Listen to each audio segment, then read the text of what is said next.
In the world today, there is an agenda well underway which is purposely subverting and transforming the family unit, creating sexual confusion and normalizing gender dysphoria while promoting and celebrating mental illness.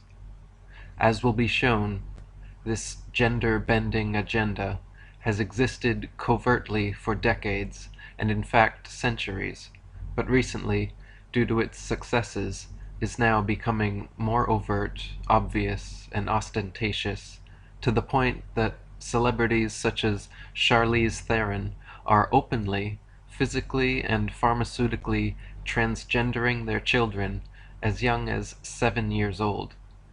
All over North America, drag queens are setting up library story hours to passively push transgenderism on children, and through new school cyberbullying initiatives, LGBTQs, with their army of outrage and pronouns, are becoming part of elementary curriculums.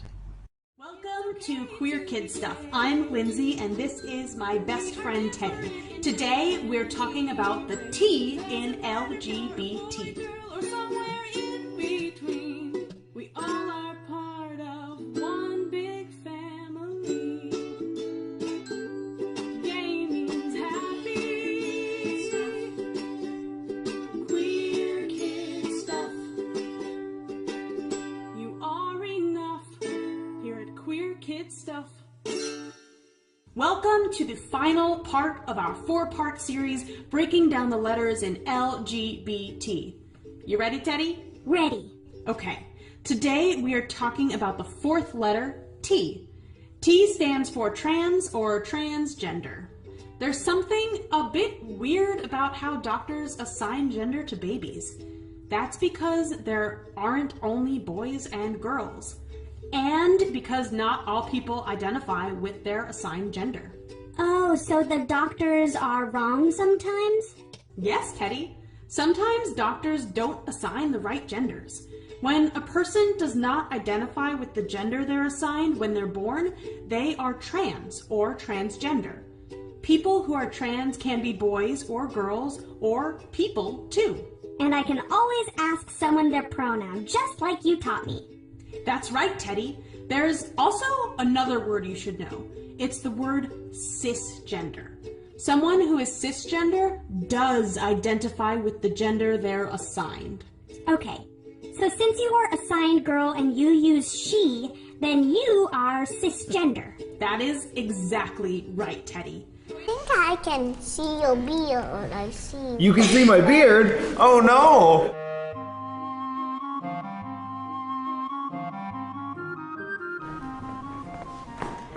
Hi, how are you? Good. What's your name? Nico. Miko? I'm Isabella. What's your name? Kristen. Kristen? Nice to meet you. I'm Isabella. How are you doing? Good. Good. Are you nervous? Yes. How come? Do I look scary? Do you know what I am? No? I'm a drag queen. Have you ever heard of a drag queen before? No? Everybody should try drag at least once. It's really fun. Even kids? Yeah, there's actually quite a few kids that are starting to do drag.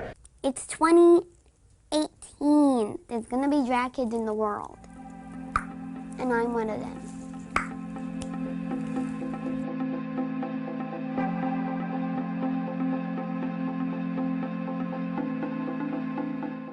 I think that anyone can do what they want in life.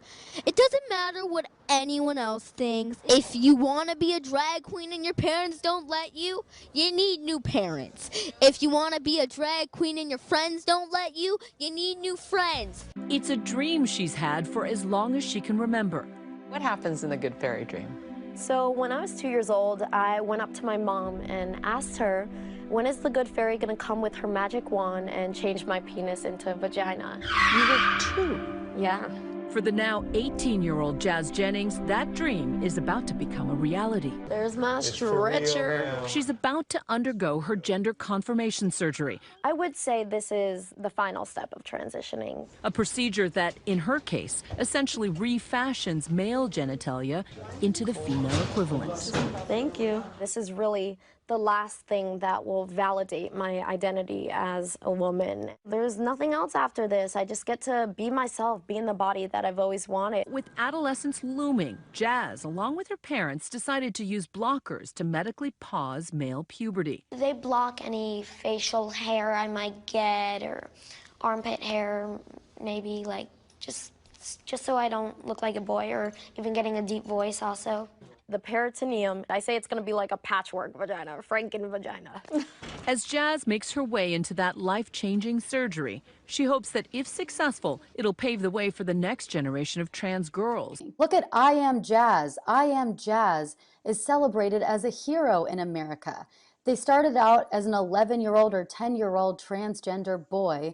She has a national TV show on TLC talking about her journey becoming into a woman. And now she's only 16 years old and just had the surgery to cut off her penis, her perfectly healthy penis, and turn it into a vagina. And this surgery was televised, it was celebrated, and she even had a birthday party saying bye-bye penis and welcoming her vagina on her TV show that's targeted to youths and teens who watch this and of course get influenced by it.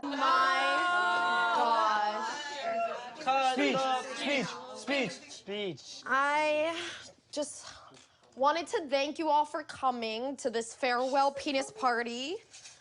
You know, for 17 and a half years, I've lived with this body part that I have not wanted. And even though I've grown to love my penis for what it is, I'm happy to say goodbye. Now, recently there was a story that came out from a gender non-binary person, and he says, I was America's first non-binary person, and it was all a sham. And he says that 4 years ago, he wrote about his decision to live as a woman in the New York Times, writing that he had wanted to live authentically as the woman that I've always been. And he had effectively traded my white privilege to become one of America's most hated sub-minorities. So he first was a man, then he came out in public, decided that he's a woman, went through the process of becoming a woman, and then 2 years ago he realized, well, actually, maybe I'm not a woman. Maybe I'm non-binary. I'm a non-binary person, neither man nor woman. So still having this hole in him, he decided he's a gender non-binary person and lived his life as that. And now he realized after much needed soul searching and therapy that he is a man and he wants to live as the man that he was actually born to be. Now, this is a story that did not get much mainstream media attention, of course, because they want to push stories like this by the wayside. But this should tell you that he realized it was all a sham, that he had been pushed by the media to become transgender or become a woman and then become a gender non-binary person, when really he just needed more therapy and more soul searching and more growing into adulthood to realize that he was actually a man. He has a penis, he was born with a penis, and he wants to be and live like a man. And he goes on to say just how much he regrets his transition surgeries. And there are many people all over America that also regret their transition surgeries. And there is actually a website called sexchangeregret.com. You should look it up. And I also talk about this a lot in my book, where about 70 to 80% of transgenders who, when they just are naturally led to grow into adulthood, they will naturally come to love, embrace, and accept the gender, the sex that they were born with. One of the dire consequences of the cultural norming of transgenderism is the treatment of children who express confusion about their biological sex. At younger and younger ages, they are being encouraged to take part in what are called transition-affirming treatments that may be emotionally and physically damaging, and in some cases, irreversible. The evidence suggests that advocates of such treatments are more committed to a politically correct agenda than to science, or what is ultimately good for children. Medical treatments often used to treat children with gender dysphoria have not been proven safe. Serious questions remain. including whether such treatments may cause obesity and testicular cancer in males, and decreased bone and muscle growth and infertility in both sexes. No rigorous scientific studies exist to show the long-term physical or psychological effects of puberty blockers and cross-sex hormone treatments on normally developing children. None. The rush by the media, cultural elites, and politically correct medical organizations to normalize and embrace transgenderism has no time for fact-finding. So much for science, and so much for having the best interest of children at heart. After passing through puberty, the majority of young children who originally expressed distress and confusion about their biological sex outgrew it. We're talking 75 to 95% of such children. But with the widespread push to embrace and affirm transgenderism, perhaps it shouldn't be surprising that more children are questioning their gender. In the United Kingdom, for example, a government-affiliated health service dealing in gender identity issues for those under the age of 18 experienced a 2,000% increase in patient referrals since 2009. For children under the age of 6, the referrals have increased by over 400%. Despite what you often hear, scientific evidence shows people are not born trapped in the body of the wrong sex. If transgenderism were biological, then studies of identical twins should prove that. But instead, they showed just the opposite. In a 2013 study of transgender twins, the largest of its kind, only 28% of the time did both identical twins, who contain 100% of the same DNA and are exposed to the same prenatal hormones, identify as transgender. That means that over 70% of the time, what contributed to one of the twins deciding they were the opposite sex of what they were born had nothing to do with biology. Essentially, transgender ideology holds that people can be born into the wrong body. It's simply not true. We can demonstrate this by looking at twin studies. No one is born in the wrong body. So to take that lie and essentially indoctrinate all of our children from preschool forward with that lie, we are destroying their ability for reality testing. Okay, so this is cognitive and psychological abuse. I want to say just a little more about that. And the reason it's destroys the reality testing is because although children age 3, preschool age, most can correctly identify as I am a boy or I am a girl, most children will not understand that a boy grows into a man and stays a man, or that a girl grows into a woman and stays a woman. If they see a man get into a dress and put on makeup, many 7-year-olds may believe he just became a woman. And the other side is not being honest. They're not acknowledging that. And this happened most recently in Rockland, California. It was the end of the kindergarten school year, and the kindergarten teacher called the whole class together. This was at the behest of the boys' parents, and had the whole class sit down, and she read them 2 gender, I will call them gender-bending stories. One was the red crayon, in which you have a crayon that's actually blue wrapped in red paper. So that primes the kids to think, oh, what's on the outside doesn't have to match the inside. The next story the teacher read was I Am Jazz, which is about a boy whose parents helped him impersonate a girl from the age of 3. He now has his own television program. He's 17, but looks like a girl from the waist up. And following those 2 stories, I'll call him Joey, left the classroom, presumably to use the bathroom, and then came back into the classroom in a dress. And the teacher said, boys and girls, Joey is actually a girl just like Jazz. From now on, we need to call her Josephine. Again, I'm making the names up. But this was very confusing to the other children in kindergarten. And it terrified one girl in particular. She was home with her mother, had just bathed, got out of the tub, mom wraps her up, little girl goes by the mirror, her hair was slicked back. She burst into tears. Mommy, am I turning into a boy? I don't want to turn into a boy. Joey turned into a girl. Am I going to turn into a boy? Now, I know this because the mother called me. Again, as the president of the College of Pediatricians, I've been outspoken, so parents reach out to me. And this mother is being told that she is the one who's crazy. Her daughter is the one who is having a problematic reaction. This is insane. Okay, so transgender ideology, yes, it's child abuse because we are gaslighting our children, number one, and that's all children. And in gaslighting these children, many of them, now that they're thoroughly confused, will think that they really are the opposite sex, and they will be sent down a medical pathway. They will be, as they approach puberty, they'll be put on puberty blockers.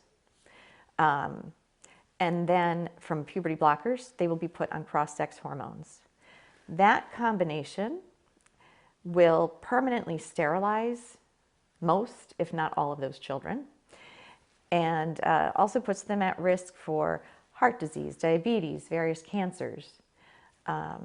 Girls now, if they have been on testosterone, which is their sex change hormone, if they've been on testosterone for a full year, by age 16, they can get a double mastectomy. So yes, pubertal castration, okay, so gaslighting, pubertal castration, and surgical mutilation, that's child abuse. It's institutionalized child abuse. To make matters worse, you must realize that prior to transgender ideology, these children were treated either with watchful waiting, because for many kids, it may be a passing phase. For many children, the girls may just be tomboys. So either watchful waiting or family and individual therapy. With those approaches, up to the vast majority, 75% to 95% of kids would accept their biological sex by young adulthood, late adolescence. So yes, this is child abuse. Dale O'Leary in The Transgender Agenda, Forcing Us to Lie, wrote, "Sex is biologically determined. Gender is socially constructed and does not have to correspond to sex. There are two sexes, male and female, but an unlimited number of genders. Once identity is divorced from reality, chaos ensues. Fantasy rules. The Obama administration is determined to force everyone to accept the demands of transgender activists. Girls would have to pretend that they are comfortable with a boy who wants to be a girl using the girls' locker room, because if the girls complain or show any sign of disapproval, they will be judged guilty of transphobic discrimination. Everyone would have to accept that wanting to be the other sex or believing that one can become the other sex is just normal diversity, when in fact it is a symptom of disordered thinking. Even if a person doesn't believe that people can change their sex, he would have to pretend they do and call what is obviously a male a woman. The media has accepted this demand, using feminine pronouns for Bruce Jenner, who, in spite of all the makeup, surgery, clothes, and fancy photographs, is still a male. Transgendered persons point to the psychological suffering they endure because people don't accept them. Their suffering is real. They are engaged in a comprehensive denial of reality. Such a denial is hard to sustain, as they must continually shut out the truth. The transgendered delight in passing, being accepted as the opposite sex in public.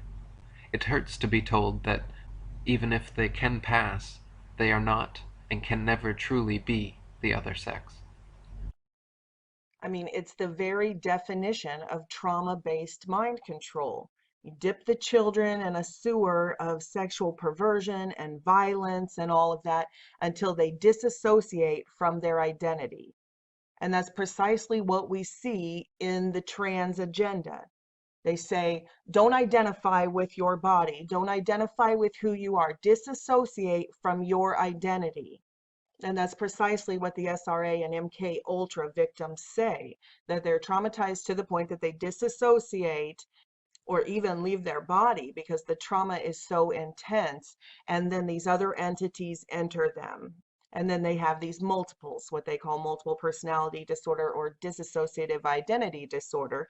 And then they bring forth these types of role models to teach these people who are now confused and traumatized and full of these other entities, these multiples, to teach them to yield their bodies to them. Yield your bodies to the spirit possession. It doesn't matter if you were Bruce, if something inside you, if you have a Caitlin inside you, what you do is you yield your body to the possession. You allow that entity to possess you now, and you become it. So we see things like this. Oh, well, I was Caitlin inside, so now I'm going to self-mutilate, I'm going to castrate myself, I'm going to do all of these things, and I'm going to surrender my body to the service of this thing inside me, which I have been told I must identify as. And for some reason, and it's just so sad because these young, naive, brainwashed, generation of humans, they buy into it, hook, line, and sinker. Absolutely. They say, okay, I will disassociate from my own identity and I'll start going around telling everybody, well, I identify as, whatever. The claim by the activist physicians on the other side is that when a child persistently and consistently insists that he, I'll use for ease of example, that he is really a girl, really, well then that's it. That's how you diagnose born transgender. And that is proof that they have the brain of the opposite sex in their body. And we have studies that have found differences between adult transgender brains and the brains of their biological peers who are not transgender. Okay, so let's unpack that. Number one, the definition of a delusion is a fixed false belief. So if I consistently insist that I am Margaret Thatcher, or consistently insist that I am a cat, or a person, I'm an amputee trapped in a normal body, I am delusional. And in fact, there are people who believe they are amputees trapped in a normal body. They are appropriately diagnosed as having body identity integrity disorder. Mouthful, but you get my drift. So if you want to cut off an arm or a leg, you're mentally ill. But if you want to cut off healthy breasts and genitals, oh, then you're transgender and you don't have a mental illness. So that's a completely unscientific, that's no diagnosis. If a brain were somehow the wrong sex due to factors before birth, every single identical twin would have the same gender identity all the time, but they don't. Why? Identical twins have identical DNA. So if it were in the genes and solely in the the DNA solely there, then 100% of the time they would both be transgender or both be non-transgender. The best twin study we have shows that the vast majority do not match. If you have one identical twin who's transgender, 72% of the time the other twin is normal. That tells us that it's post-birth effects that primarily impact your identity. Post-birth effects, not pre-birth. And most of the time, when people identify as transgender, it turns out that there was a sexual abuse history when they were a child, or depression, and they just haven't worked through those issues yet. And the solution is therapy. The solution is soul searching, is not to just put them on cross-sex hormones and start the process of them transitioning. I really fear for what our future is going to be when these very confused children are now adults and leading our country. And that is why, my friends, I am very scared about this transgender, gender non-binary movement. I don't think that it's natural. It's very anti-God. It is anti-biology. And it's destructive to our future. It is destructive to our communities and to our countries on a micro level and on a macro level. Brendan O'Neill wrote, "There's one more seriously dark element to the promotion of the trans kids phenomenon. It's being pushed by adult trans activists as a way of pursuing their own interests and agenda. More and more trans campaigners are using trans kids effectively as a moral shield, hoping that if they can convince the world that transgenderism is something that emerges as early as 3 or 4, then it must be natural, good, healthy, and thus should be insulated from criticism. That is, they're effectively experimenting on children, both socially and medically, both through filling kids' heads with nonsense about dysphoria and offering them drugs, in order to advance their own adult demands for greater recognition. This is repulsive, the creation of a new generation of castrados who are paraded and praised in public by self-serving trans activists who only want more political clout and respect. Stop it. Let kids be kids. A boy who plays with dolls is not trans or dysphoric. He's just a boy who plays with dolls." I receive emails from concerned parents throughout the nation asking me to review health curricula, and it has now become transphobic to teach middle school students that women have ovaries and men have testes. That's transphobic. Biology is reality, not bigotry. We're at a point now in which we know, we have documented 6,500, at least 6,500 genetic differences between men and women. Men and women cannot be treated the same in medicine. Because of these genetic differences, women are more prone to autoimmune diseases, for example, than men are. We must approach our patients in accordance with their biology, not in accordance with their perceptions, which are delusional. No surgery will change the DNA, which is imprinted in every single cell of the body. Again, this is both, it's a combination of reason and science. They meld, they go together. Human sexuality is binary. Okay, we know this because in nature, reproduction is the rule. And human beings, we engage in sexual reproduction. You need a man and a woman to do that. So chromosomes, women are XX. Those are the sex chromosomes. Women have two X's. Men have an X and a Y. Those are genetic markers. They're genetic markers for female and male, respectively. Okay, binary. That's the rule, and it's self-evident. Exceptions to the rule, biological exceptions to the rule, do not invalidate the rule. And by that, I am referring to intersex conditions. We live in an imperfect world. We live in a world with disease and disorder. There are a variety of very rare biological genetic disorders that result in disorders of sex development. These individuals have a true physiological, genetic, biological problem. So it may be appropriate within those cases, they may need surgery, they may need hormones, but that's a case-by-case basis. And they are the exception, not the rule. Why do we refer to them colloquially as intersex? Because they are between the norms.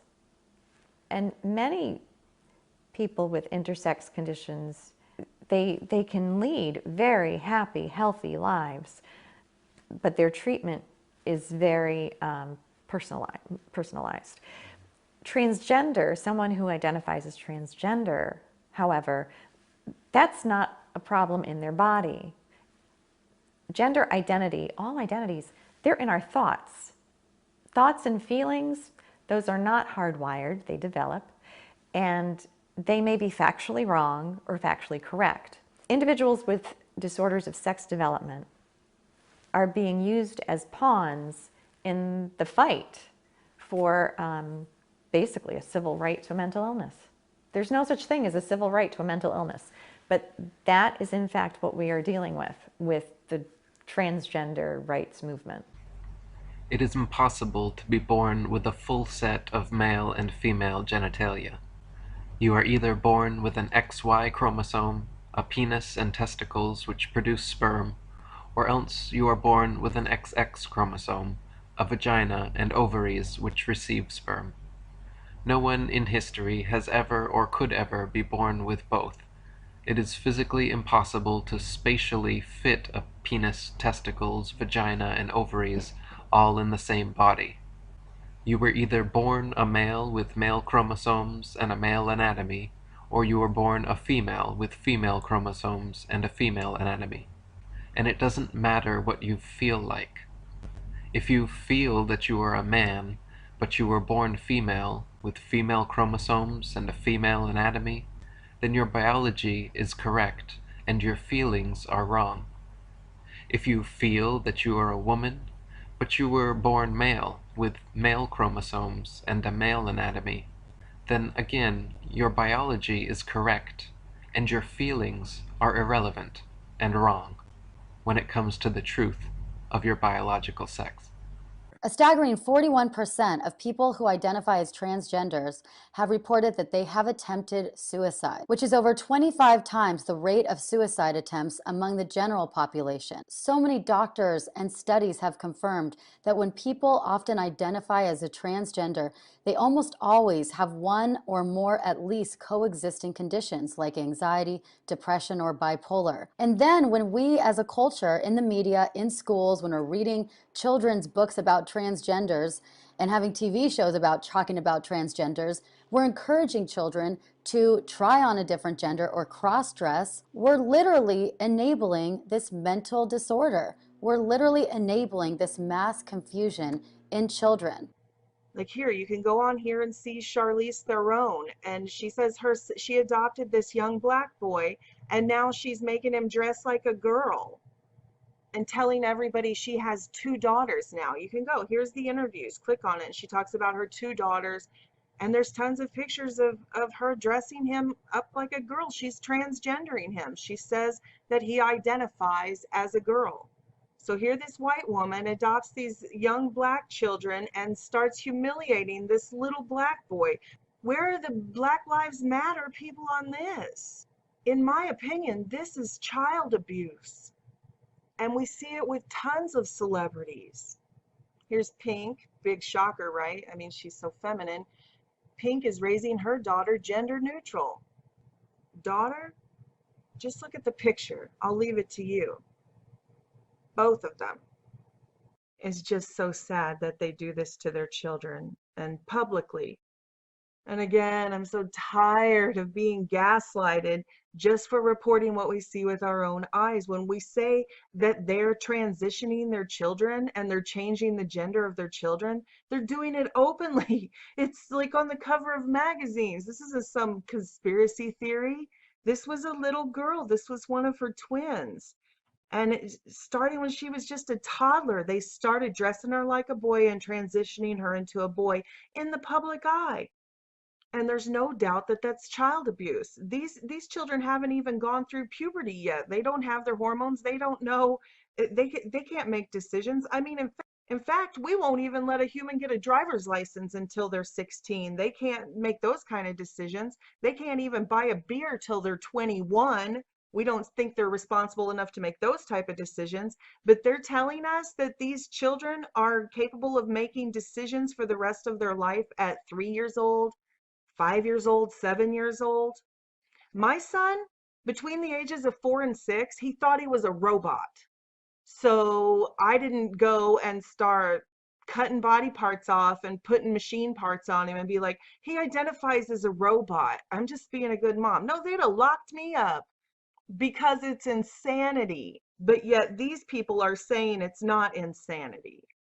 Now my son pretends to be a dinosaur all the time. That's his thing. But I would never say, well, my son identifies as a dinosaur. That's who he's going to be for the rest of his life. And even when it just comes to sexuality, when I was in kindergarten, first grade, second grade, I thought boys had cooties. All little kids are like that. Thank God my parents didn't say, oh, well, look, she's gay. We're going to start transitioning her. I never would have had a life. I never would have had my son if they would have robbed me of my identity just because when I was 6, 7, 8 years old, I thought boys had cooties. So this goes beyond bad parenting. This is child abuse. They're robbing these children of their human rights. This is just so sad, and it's not the choice of the child, it's the choice of the parent. They've made this transgender thing so hipster, right? So trendy. You're like the cool celebrities, you're fitting in with all this transgender stuff. And so this little child's being toted around like a Gucci purse. She's like, look at my transgender child. Well, this is not a Gucci purse.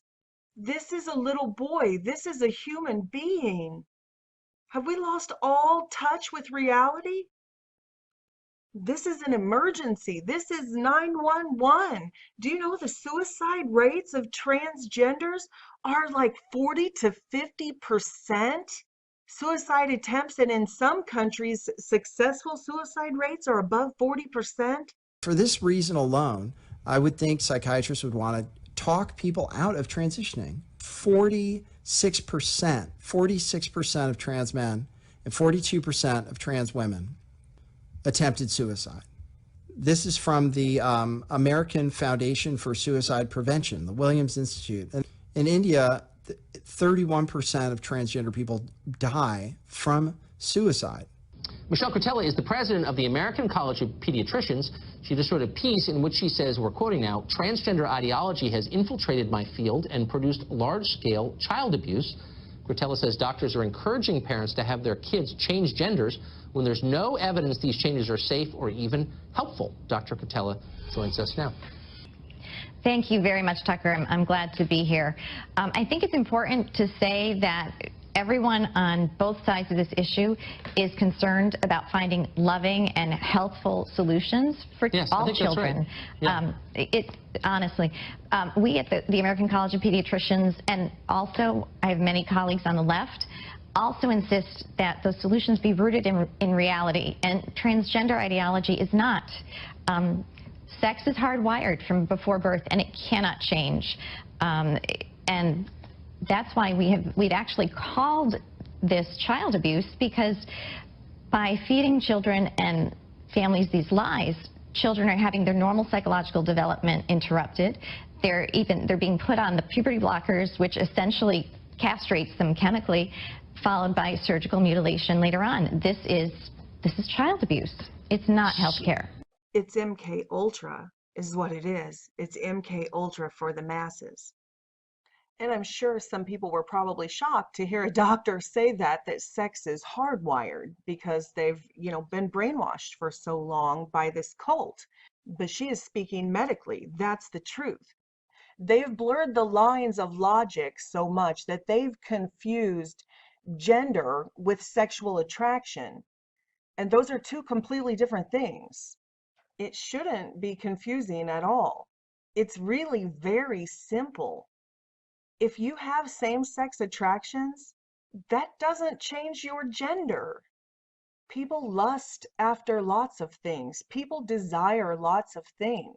But that doesn't change anybody's gender. Peanut butter is not a gender. If you lust after money, you're not a dollar bill. It doesn't change your gender if you're a male or female. If you have same-sex attractions, that's sexual attraction. That doesn't change your X and Y chromosome. It does not change your biology. It does not change your genitalia. It does not change anything scientific, biological, or genetic about you. Sexual attraction is a completely different thing. There are pedophiles who are sexually attracted to little babies. That has nothing to do with gender.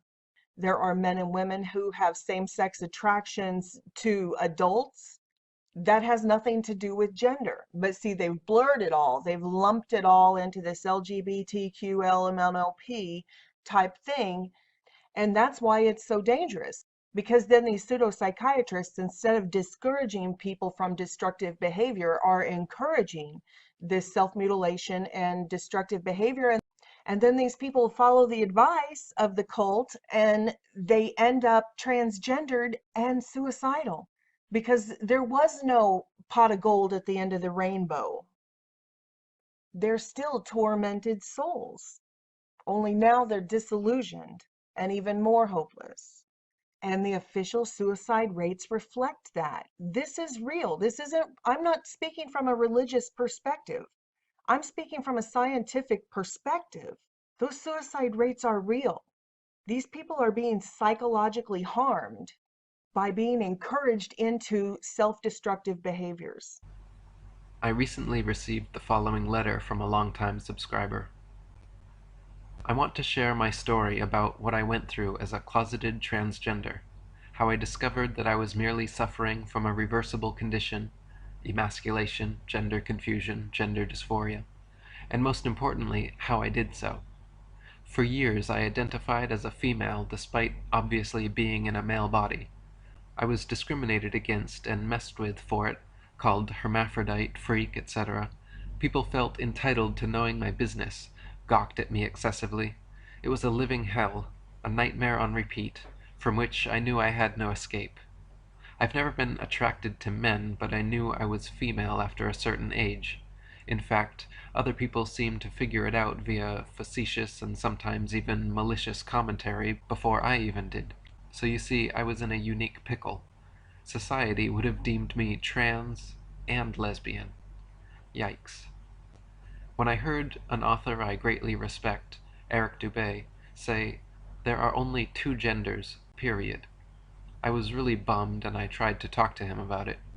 I said something to the effect of, "I love your work, but how can you say this particular thing as undisputed fact when I am having difficulty finding companies that will work with me and even harassment?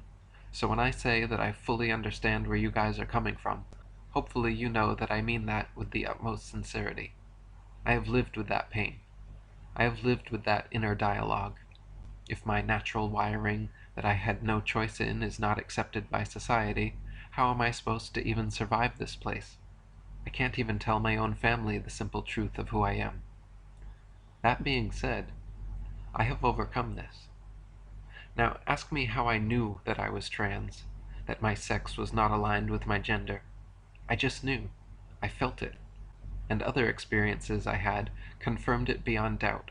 But what I was feeling was the emasculation that had been caused by my environment since I was a kid, not my God-given chemistry. Stories like mine are not being heard in public schools or on TV. Getting my experience out there, I hope will offer afflicted individuals an idea for something to try. Like, hey, that guy says he reversed his. Maybe others can have similar success and see the bigger picture behind this. There is a reason stories like mine are not heard, and that sites like sexchangeregret.com are never mentioned to kids. Most information on this subject tends to come from the government itself, a source that we all know has been found to be lying on countless occasions. No one disagrees that the government is corrupt. What if you could enforce a restructuring of society to accommodate and even encourage one of the many illnesses it causes? What if you could even begin to punish masculinity at some point? They are already planting the seeds of being able to criminalize misgendering an individual. Why is government so supportive of this movement? Why have they given it the priority they have? Might there be something in it for them rather than for us? Please accept the possibility that these are causes that serve the government's agenda to further depopulate, enslave, and mutilate humanity. That while sympathy for these causes is human and natural, please accept the possibility that you are being lied to and manipulated into supporting an extremely insidious cause with an iron fist. I even had a man about 27 years old who called me up and was looking for coaching. And he said that he was struggling with insecurities and shyness and social skills and confidence. And I was looking through his history and talking about his past. And then he told me that he had been to a therapist before me and he had only been to one session, and he told her that he had experimented with cross-dressing a couple times in his life. And he had confided to this therapist that he thought maybe, just maybe, there's a possibility that maybe he's a woman since he's failing so much as a man. He wasn't getting any dates, didn't have many friends, etc. So you know what that solution that therapist came up with, that trained therapist that went to medical school? She said, "Great, you're a woman. You're a transgender. Let's start the process of you transitioning into a woman immediately. We're going to start getting you on hormone treatment in the next month." That was her solution. It wasn't to talk to him about his past or his childhood or potential sexual abuse in his childhood. It wasn't to talk about his relationship with his parents or his dad. None of that. None of it. All it was is to immediately start transitioning him into a woman. So when he told me that in the consultation, I said no. I urged him not to go through with these therapy sessions. I urged him not to go through with this cross-sex hormones and transitioning into a woman before he did potentially irreversible damage to his life and to himself. I begged him to please give coaching with me a try before he did something irreversible to his bodies that he would later regret in his entire life. So he decided to give coaching with me a try. And I found out within the first 3 sessions that this was not a man who was really a woman inside. This was not a case of a transgender. What this was a man who just felt like he was failing so much in his skin as a man. He could not attract women. He was so shy. He was so scared of women, and he had such a troubled past and childhood. He had a very absent father figure who was never around in his whole life, and he was raised mostly by a single mom. The single mom who, by the way, was totally on board with him potentially taking hormone therapy and transitioning into a woman. Could you believe that? She was okay with it. But the fact of the matter is that his dad wasn't around. He hardly had a very good father influence. He didn't know how to be a real man. The problem was that he wasn't a woman or transgender. The problem was that he was not succeeding as a man, and he was not confident and comfortable in who he was as a man, in his male identity. And by the way, this was a guy who was 6'5", had the frame of an enormous basketball player, and he was going to start transitioning into a woman. He would make for a pretty disgusting and ugly woman, but he didn't know any better. He was just thinking that he should transition to a woman because that's what society was telling him. You're no good as a man. And the therapist that most people trust was telling him, you're no good as a man, you should just transition into a woman. And they were enabling that. So after a few months of working with me, we got him very comfortable and confident in his role as a man in the world and with women. We got him developing his confidence and leadership skills. We got him developing his boldness, his balls, and his charisma. We had him developing his conversational skills, his social skills, and his attraction skills with women. And by the time a couple months was up, he was so happy and so comfortable and so confident being a man, he could not believe that at one point he even thought that he was potentially a woman trapped in a man's body. He couldn't believe he'd even cross-dressed a few times in his life in private. And the more I worked with him, the more excited he was, the more powerful he was in the world. He ended up getting a raise and a promotion at work. He ended up going on dates with women. And he just was feeling so comfortable and confident in his own skin as a man that he never has looked back. Could you believe if he had just gone through with that transgender therapy? Could you believe if he had continued on with this transition per the expert's request and transitioned into a woman, cut off his perfectly healthy penis, turned it into a vagina, and went through the rest of his life that way? And more disturbingly, if there is one person that I found out who is like that, who confided in me, imagine how many more people all over the world are in that same situation. Imagine how many more men are in America that think, maybe I might be a girl trapped in a boy's body because I'm not very confident as a man, or because I'm growing up with a single mother and not a present father figure who is telling me how much men are terrible, telling me how toxic men are, and basically trying to turn me into a woman and feminize me. Maybe I should be a woman. Maybe I would have more success in life being a woman. Just imagine how much of a difference it would make if we had strong and present father figures in men's life, teaching them how to be a real man, instead of all these boys being raised by feminist single mothers and absent fathers and broken families. I am so against young children being put on cross-sex hormones and gender therapy and transitioning into the opposite sex before they're even old enough to vote or drive. It really is institutionalized child abuse, and I cannot believe it is despicable that therapists, that trained doctors and teachers, people that we're supposed to look up to as experts and professionals, are simply enabling these mental disorders instead of giving them the help and the healing and the therapy that they really need to come into their own skin, to embrace their own body that they were given, their own God-given sex, and to really be confident and comfortable in their male identity that they were given or their female identity. Instead, we're raising a generation of confused, very emotionally disturbed, and mentally ill children into adults. Okay, before I go into the ones that we believe are deceiving us, the hidden ones, this hidden hand who are doing this, I just want to show you some pictures of openly transgender male and females that in a 2-minute search on anywhere, on YouTube or on Google, anywhere, you can find multiple articles. These are transgendered males and females who are proud of what they've done and they want to show off, you know, their bodies and stuff. So this is not a conspiracy. These are actual transgender males and females. And I want to show this because I think a lot of people are still expecting this. So when they look at these beautiful women or these very attractive men, they're like, there's no way, because they expect, you know, transgenders to still look like the way they did in the royals and the way they did in old times. But we're well beyond that now. Not only do we have all of this plastic surgery where they can alter jawbones, that, you know, nose jobs, everything that all of the Hollywood elite have, whether they're transgendered or not, they all have nose jobs and boob jobs and all kinds of stuff that they didn't have back when the royal families were doing this.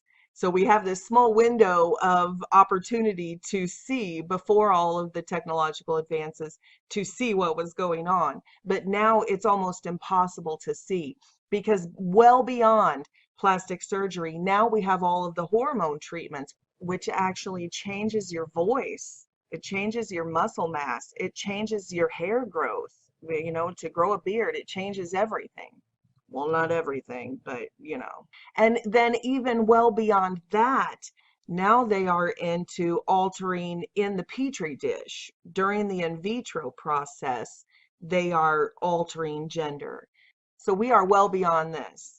Now we have a generation of transgenders that are almost indistinguishable. I mean, some of them completely indistinguishable unless you had access to their medical records. So anyway, let's just take a look at some openly transgendered people so you can get an idea of what's going on today. Now, this is a woman that wasn't transitioned in the petri dish. So you can see how much progress they can make without even messing with a person genetically. I mean, this is another woman. And again, this is not anyone who was altered genetically in the petri dish. This is just from the hormones and plastic surgeries and stuff available to common people. And these aren't multimillionaires and billionaires like the celebrities, and they have access to all of this sort of medical stuff. And this is what I was talking about. See, this is just mainstream. This is just mainstream, you know, magazine stuff for transgenders.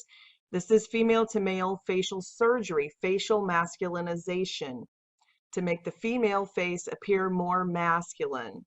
To be used in addition to testosterone therapy. The forehead can be lengthened, the cheeks and nose augmented, and most importantly, the jaw reshaped and chin recontoured, which is one thing we see a lot in them. They'll get the chin dimple, they'll get implants, you know, jaw implants and all this. I mean, it's hard to believe, but this is for regular people. This isn't just for the celebrities. So these aren't multi-millionaires. This is what's available. This is the world we live in.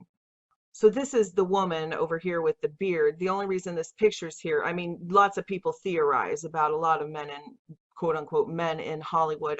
I'm not saying that Ryan Gosling is FTM just because he was a Disney kid and came up through this. I don't know. There's no way for me to know. I don't have access to his medical records, but this picture was just juxtaposed against this one to show you that a female can absolutely present just as well as any of these males in Hollywood. So please move forward with us as we discuss this topic, and don't discount it just by looks alone and say, there's no way. Well, there is a way.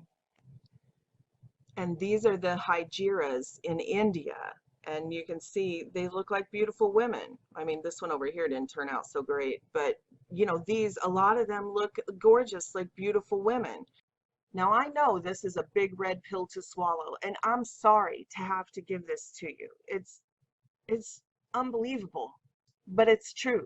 I mean, all of these women here are not natural women. These are all men. These are pictures from Miss Tiffany's Universe. It's a Thailand beauty pageant for men who have turned themselves into women. Actually, when you see that group of men from Thailand, it makes our drama queens look masculine. And this is nothing new in Thailand. I remember hearing about this decades ago when I was in the Marine Corps and I was stationed in Japan. And a lot of the guys would take hops over to Thailand if they had like weekend leave and it wasn't long enough to go all the way back to the United States. So they would go to Thailand. And I remember the guys coming back all the time telling these stories. Oh my gosh, she was so beautiful. I thought she was a woman. You know, we were on the beach doing this and her junk fell out of her shorts, out of, you know, down the side of her shorts. I could not believe it. She totally looked like a beautiful woman and all this, that they had these transvestite prostitutes that would always solicit the men, and they were scared to death because they never knew if they were going to be making out with a dude or not. And here they are. This is the Thailand beauty pageant of men. These are all men. So please, I'm only showing this stuff because I want you to understand that I know it's hard to believe that these celebrities and these people that we see and they've presented to us as the beautiful ones, that they could be men. So I just wanted to show you some examples of, you know, these transgenders, and you can't tell a lot of the time. It's just a fact. When determining the sex of an individual, forensic scientists use upwards of 30+ genetic markers which differentiate biological males from biological females. After a full analysis, even with nothing but the burnt remains of a skeleton, forensic specialists are able to determine biological sex with nearly 100% accuracy. Some male biological markers include, for example, sloping foreheads, eyebrow ridges, strong cheekbones, large square jaws, long wide necks with an Adam's apple, broad shoulders, long straight up and down torso, an Adonis belt, male genitalia, long muscular arms and legs, and large hands and feet, in comparison to female markers, which include more rounded foreheads, no significant eyebrow ridge, softer cheekbones, rounded jawline, shorter petite neck without an Adam's apple, wider hip-to-shoulder ratio, hourglass torso with indentation above the belly button, no Adonis belt, female genitalia, shorter, less muscular arms and legs, and smaller hands and feet. Now again, this is science. This is reality, not conspiracy theory. If forensic scientists, forensic investigators find a body that all of the flesh and muscle, face, everything is gone, they can still identify whether it is a male or a female body because the bone structure is different. The pelvic region of the female has to be wider because a baby has to pass through there.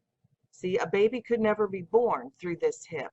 And the bone structure coming down from the back actually goes all the way down in the male, and it's very short in the female.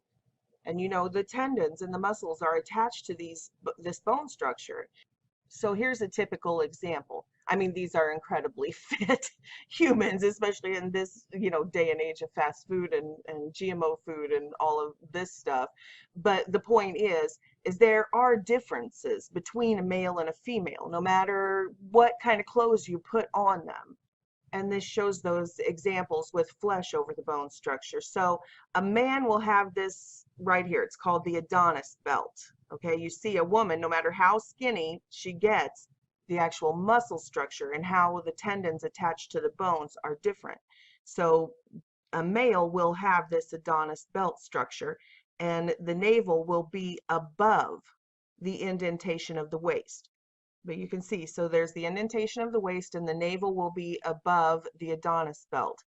And on a female, if they're extremely thin and fit, then you can see it well, that the curve will go in right below the rib cage, and the navel will be below the waist. Navel below the waist, navel above the Adonis belt. Another would be the Adam's apple. Males have an Adam's apple and females do not.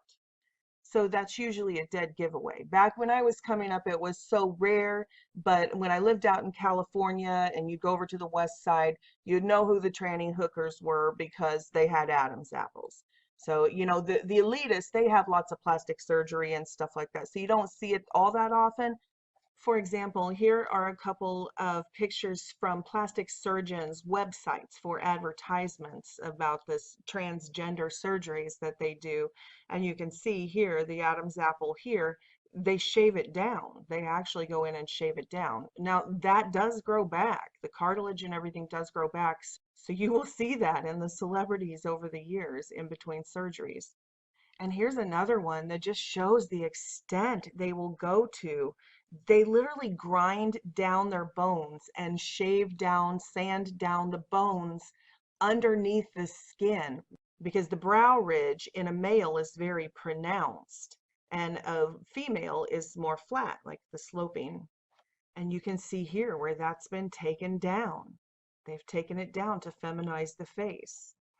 They also round off these jawbones because men have very angular jawbones and women have more of a sloping, rounded style jawbone, typically speaking. And men, as they age, really fill in. If you look at a young boy, they have a very skinny face. And as they turn into a man and then through middle age and an older man, you'll see their faces really square out. They continue to fill out. So yeah, one of the plastic surgery things is to go in, actually shave down that jaw to feminize the face. And again, if you pay close attention to how a lot of these stars age, you will see that filling in, squaring of the jaw as they get older. So you won't see it 100% of the time, but in the regular population out in the bars and the clubs in California, you did see it. So this would be an example. Like, this looks like a female, right? But the Adam's apple is a dead giveaway. And once the veil's removed from your eyes and you know what you're looking at, you'll see the Adam's apples. You'll see it. You can absolutely see it if you pay attention. Especially if you go all the way back to some of their younger work before they were A-list, and you'll be able to see, like right here, it's pretty pronounced. You can see it there. It's less pronounced. You can, especially when they're laughing and stuff, is usually when you can catch it like that. You can see it's clear. And again, with the male Adonis belt, the love handle, the Adonis belt structure. And you can see she's conscious of it, covering it.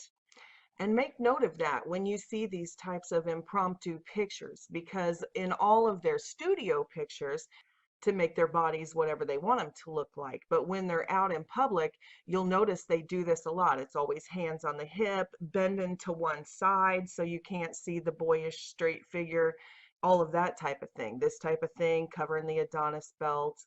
Now, I'm not going to do a whole bunch of transvestigations in this video. There are tons of people doing that. Just type in transvestigation or transpocalypse now or something like that, and they go person by person. Some of the channels do a great job, others of them don't. So you'll just have to wade through it and look at the evidence. Like, you can look at Cameron Diaz here and you can see the Adonis belt. And you can see, again, it's that same old thing that you catch them doing when they're not there in the comfort of their studios with all of the airbrushing and professional photographers and photoshopping. If they get caught vacationing in the oceans around the world or whatever, then you'll see them do this. If there's a camera around, they know what they're hiding. They know what they're covering up. So, I mean, you'll have to make up your own mind. But when I see the straight up and down and the Adonis belt of the people they're parading in front of us, even with all of the shots that their parents gave them growing up and all of that, you still can't get rid of bone structure. And I know it's hard to believe. I mean, who wants to believe this? But all the makeup in the world doesn't change the fact that there is this structure, this solid sheet of muscle that goes all the way down to the groin, this Adonis belt. There's pink in a bikini. I mean, it's crystal clear. Britney Spears is another one who has a really, really visible Adonis belt. If you know what you're looking for, go back now and watch her different dance routines and stuff when they don't have it camouflaged by higher waisted stuff. And then she has the low riders on and things like that. It's really, really apparent.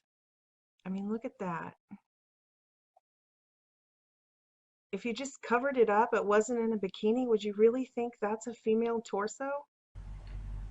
While it is true that some biological men can have certain feminine features and some biological women may have certain masculine features, all born males will have a majority of biological male markers, and all true-born females a majority of female markers.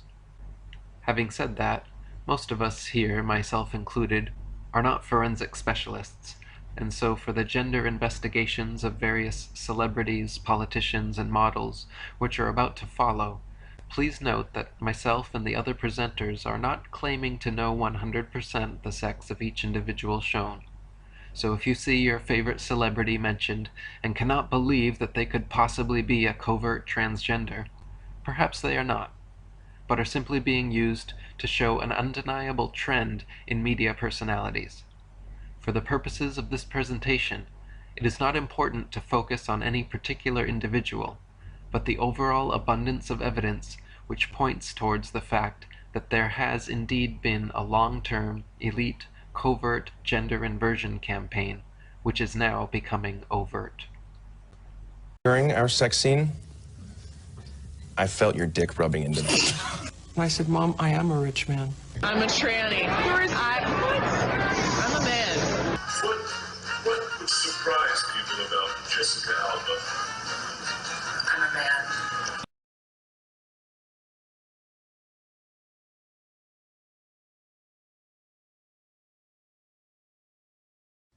Good evening, godless sodomites.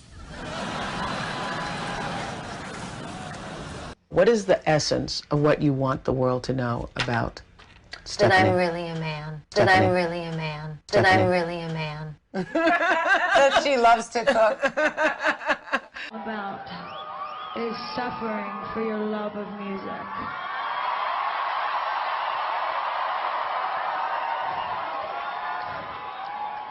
And I remember that I don't think I got panties on here.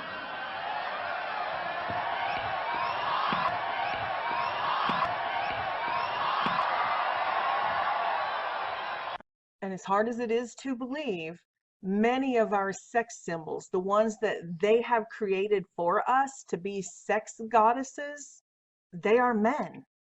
So I want to show you several examples. First, I want to go through the anatomy because there is actual anatomical differences between men and women that can help you see through the deception. And that's especially sinister. It's one thing to make decisions for yourself, but it's a complete different thing to deceive others.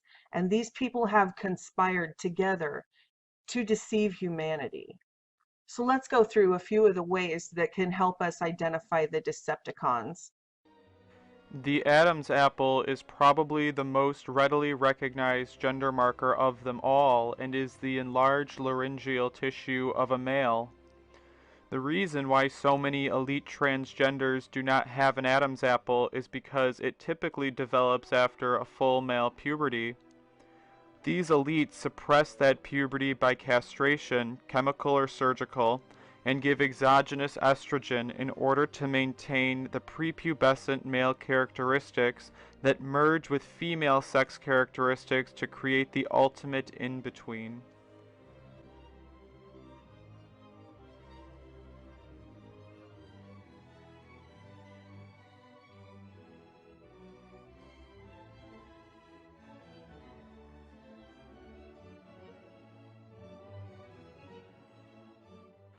The male jaw is different from the female jaw in a couple extremely apparent ways. The male jaw is far larger than the female jaw, manifesting in the extreme width from the front. From the side, the male jaw is completely square, the bone going straight back from the chin to the back of the mandible, where an almost 90-degree angle forms. In a true female jaw, the bone typically slopes from the chin to the back of the mandible, creating a soft, round profile and finally rounding up at the back of the mandible. The differences in the shoulders of the sexes can seem subtle because our eyes are not used to really looking for them, but once you start to examine, it will jump at you. Men have broad, square shoulders that after a full male puberty typically fit 3 widths of the head from end to end. Women typically have sloping, slanted shoulders that can fit 2 to 2.5 widths of the head from end to end. The shape is the key because these elite transgenders have not gone through the full male puberty. Brow bossing, or the thickening of the brow ridge above the eye, is a predominantly male trait. It is usually quite noticeable on a post-pubescent male, but the elite transgenders usually only get a slight version of this, and many choose to have a surgery that actually removes this from their faces. It is probably the most dramatic facial feminization surgery that one can have.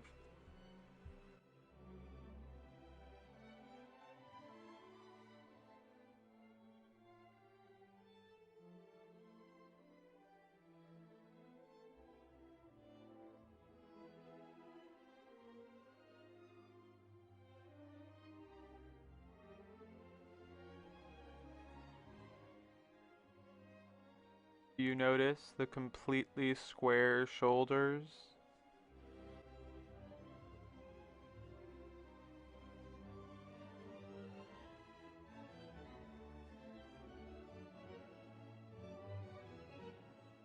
The sloping back forehead is another predominantly male trait that can be seen in prepubescence, but is personified in a fully post-pubescent male. The male forehead typically slopes back from right above the brow ridge, while the female forehead is typically straight up from the nose bridge and starts gradually rounding out in the middle of the forehead. In the elite transgenders, we see the typical male facial structure where the nose bridge dips in and then creates a slight bump at the brow ridge and recedes backwards, starting at the brow ridge. Do you notice the completely square jaw?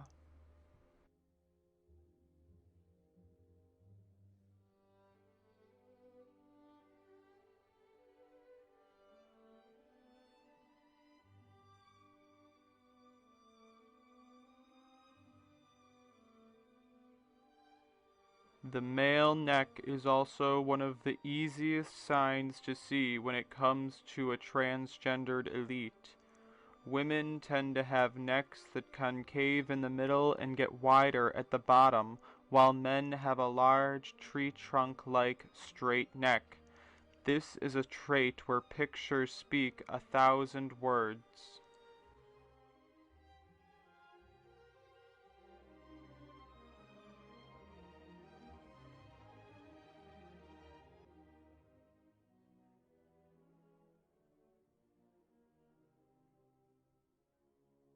Marilyn Monroe was confirmed to have a chin implant. Female hips are one of the most recognizable and beautiful aspects of a natural woman.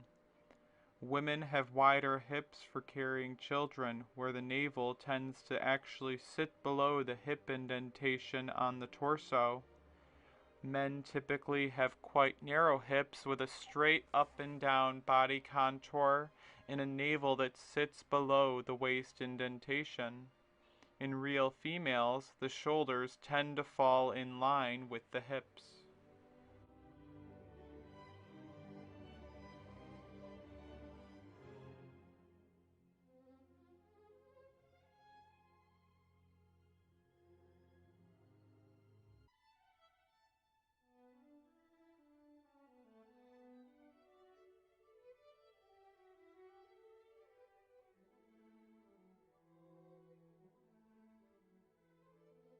As transvestigations have been produced, another aspect that usually outs an elite transgender is rib removal.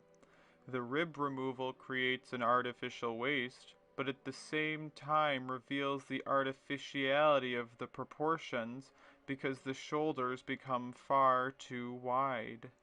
Cher was rumored to have ribs removed, and her gender was publicly questioned when she began her career.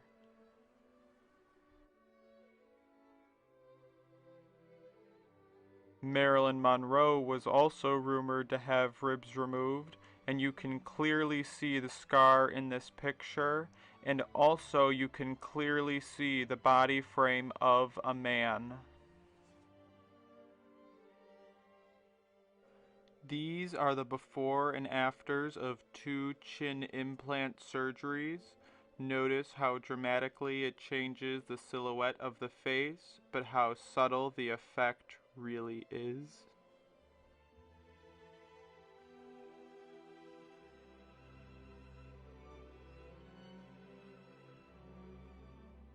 Here we have the before and afters of 4 hip implant surgeries.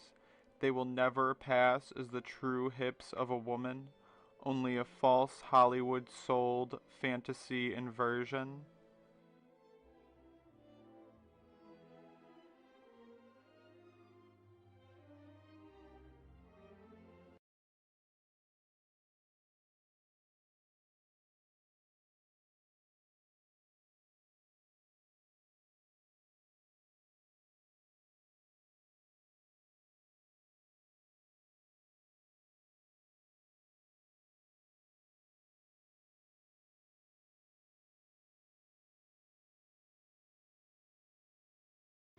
Here we have another post-pubescent transgendered female. She has had a forehead recontouring, rhinoplasty, chin and jaw recontouring, a lip lift, and an Adam's apple reduction. Again, she looks dramatically more female than she did before, and there are very specific reasons for this.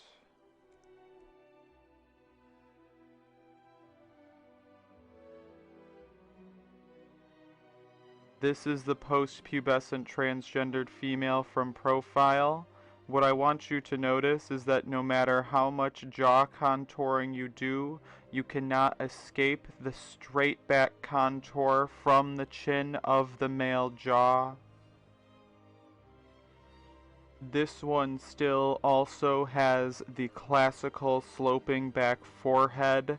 As you can see, they could eliminate most of it, but it still remains. When you see a true biological female next to these plastic surgery creations, the stark contrast in facial characteristics just jumps out at you.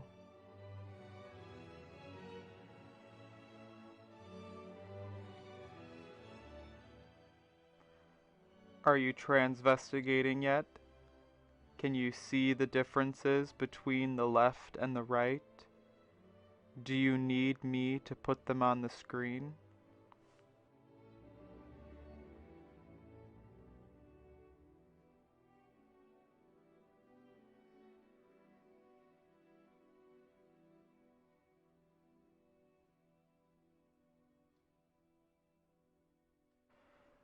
As we age, our skeletons continue to grow. Specifically in males, that's most noticeable. You'll see their jaw broadening and their chin getting wider, as well as other features. The nose grows more on a male and the ears. But for right now, we're going to look at the jaws of these celebrities then and now, and you'll see a common theme. As they age, they get this broad, wide jaw, which is not a female feature. So you might ask, why is that? Well, let's take a look and see why they all have the same feature in common. And remember, we're just looking at the jaws, how square they are, their broad cheekbones, all male features. So as you can see, Jennifer Grey started out with a small jaw and chin, but it didn't stay that way. As she aged, her features kept growing, her bones, because she's a male. And she's not the only one. Why do they all have this feature? Look at that. That's quite a prominent jawbone. You can see the sharp angle by her ear. Her chin looks rounded, but overall, the jaw is square. And you can see this person has a heavy brow ridge between her eyes, right above her nose. You can see that that's a male feature. That's quite a prominent jawbone, isn't it? And her cheeks are quite wide, and she has a square chin. Taken as a whole, those are male features. Once again, you'll see that when she was younger, she had a small jaw, but as she aged, it grew wider and broader.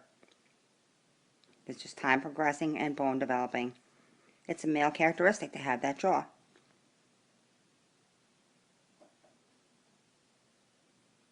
Once again, when she was younger, she didn't have that big jawbone, but as she aged, it became more prominent. And you can see the hard angles at the corner of her mandible. It's a male feature. I hate making these videos. I feel bad for these people, but I don't know why. They're deceiving us, so I shouldn't have any sympathy. This one didn't age well at all. If we all remember how everyone thought she was so sexy, she's not a she. She's a he. You can slap on titties, throw some hair on her, makeup, but it doesn't change her bones. Again, same jaw. They all look the same, but they don't look like us. I'm cribbing that from somebody else's channel. But it's true. Wonder Woman. I could smack that person. That is not a woman. It's so annoying. It's Wonder Man, I guess, in a Wonder Bra with some slap-on titties. It's not a woman. I don't even think she has breasts. I think it's just in her costume. Look at her jaw. That's a man. All right. Let me get myself under control here. Whoa, that's a big jaw. That is a huge jaw. It didn't look so bad when she was young, but as she ages, it gets wider and wider and wider. Now you're going to see, well, they don't all look like that. Well, some of them get corrective surgery. It's feminization surgery. It's a big industry. As you can see, this man has a sloping back forehead, male feature. He also has a sharp angle to his jaw. And now he doesn't. He had an implant put in his forehead, or he had his bone shaved. It looks like he had the bone shaved because his brow ridge is not as prominent. And he's got a sloping jaw. And they gave him a nose job. And they made him a female. But he's not really. It's just plastic surgery. Now, if we're talking about Hollywood, where they have access to the best plastic surgeons, would you be able to tell? Well, you can once you get a discerning eye, but at first it's difficult. So you'll just see these are regular people who are in the public, and it's not that I have any animosity to these people. They're out in the open. They're not deceiving anyone. They're not pretending to be pregnant, pretending to have menopause, pretending all these things that women go through. They're not doing any of that. So fine, you live your life how you see fit. It's the deception that's the issue. Now see that? They get their Adam's apple shaved, but unfortunately, or fortunately for us, it grows back. So that is an issue for these trans people in Hollywood. Their necks, their Adam's apples growing back. But you can also see he had his chin done and his jawline shaved. This is striking. I mean, really. That's like a guy, really, so obvious. And even though it's not the best job because he did it much older, it's pretty good. It's pretty good. And the later in life that you transition, the more prominent your male features are, and the more difficult it is to disguise. But if you saw that person in the street, would you think it was a man or a woman? So if you had unlimited amounts of money and access to the finest plastic surgeons in the world, and you had done this since you were a baby, you had been transitioned, what would the results be? This one's, it's pretty striking. If he had makeup on and hair, he could pass as a female without doubt. And that's just your average tranny. This one's striking. He had his brow ridge shaved. You can see that lump above his eyebrow is gone. He had his jawbone shaved. He had a nose job. It's really pretty passable now. I would really have to examine his whole skeleton to see. Look at this one, because he's very young. So it's easier to transition when you're young. Look at that. That's amazing, right? You would certainly think that's a gorgeous female, but it's not. It's a dude. So you got to be careful not to be fooled by makeup and hair and clothes and tranny poses. These people are trained by professionals of how to stand and, what angles to present. And this next one, that's striking. But what did they have done to feminize the face? The jaw. The jaw was shaved. That was the big thing. And they did the eyebrow ridge. And then it looks like the nose. Yeah, maybe. I'm not sure. But certainly the jaw. And he got a chin implant. Because you can see his chin's pointy. So that's a big thing now. What the heck happened here? What is so drastically different? Her jawbone is shaved. That's what's so different.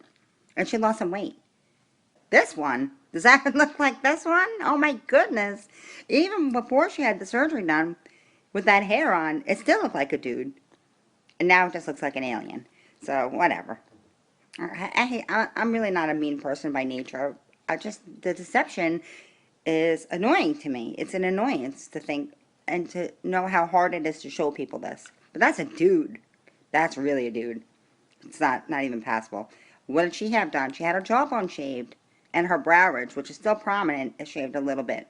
So you see that lump between her eyebrows above her nose?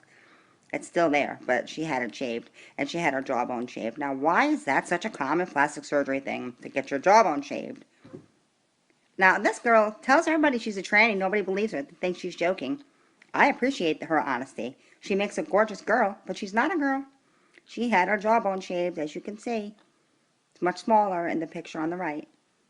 It's just a common thing that these trannies do to try to deceive us. But this one's not a Decepticon. She tells the truth right out in the open. Just no one believes her. I believe her. It's pretty obvious. All right, now what the fuck is what the fuck is going on here? What's going on? What are these women doing with Adam's apples? Look at them all. Is that a female feature from some other part of the world? No, it's not. It's not a female feature. They all have Adam's apples, every single one of them. And, you can get that shaved, but it grows back. So it requires maintenance. I mean, I guess after a while they don't need the money anymore. They don't care. I don't know why, but shoot, come on. That's a big trachea. So the trachea on a man is 40% larger than the trachea on a female. And I could not find a picture of that. But I know it to be so from my anatomy and physiology classes in college. And I'll keep looking. I'm sure I'll find something. But good grief. What the frick? Did she play for the Jets? Look at her neck. Come on. Come on. That's a huge neck. Look at her trachea. My goodness. And there's those straight clavicle bones. Her collarbones just jutting straight out. Whoa! Who knew? Who knew? Look at that neck. Come on. That is a gigantic neck. That neck is massive. It is. Oh, sorry. I'm not starting over. Anyway, that's a big neck. This one, that's a long neck. Look at her jaw. Look at her jaw. Whoa. Okay, so that's pretty obvious. Now, what could you do with just accessories to make yourself appear more feminine?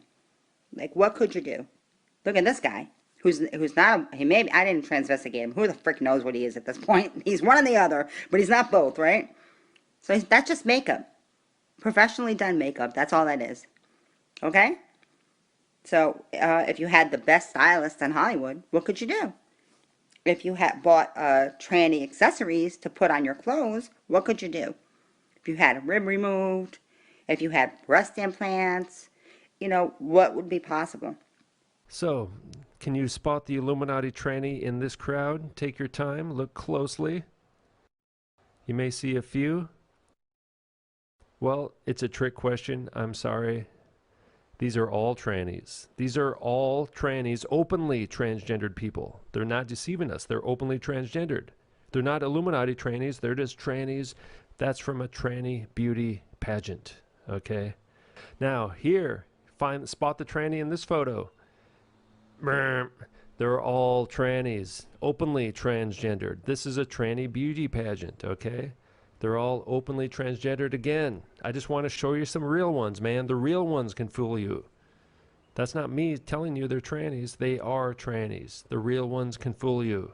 All right? That's the comparison. And there's no difference between these tranny beauty pageants and cabaret shows like this. This is a tranny cabaret show you're looking at right here.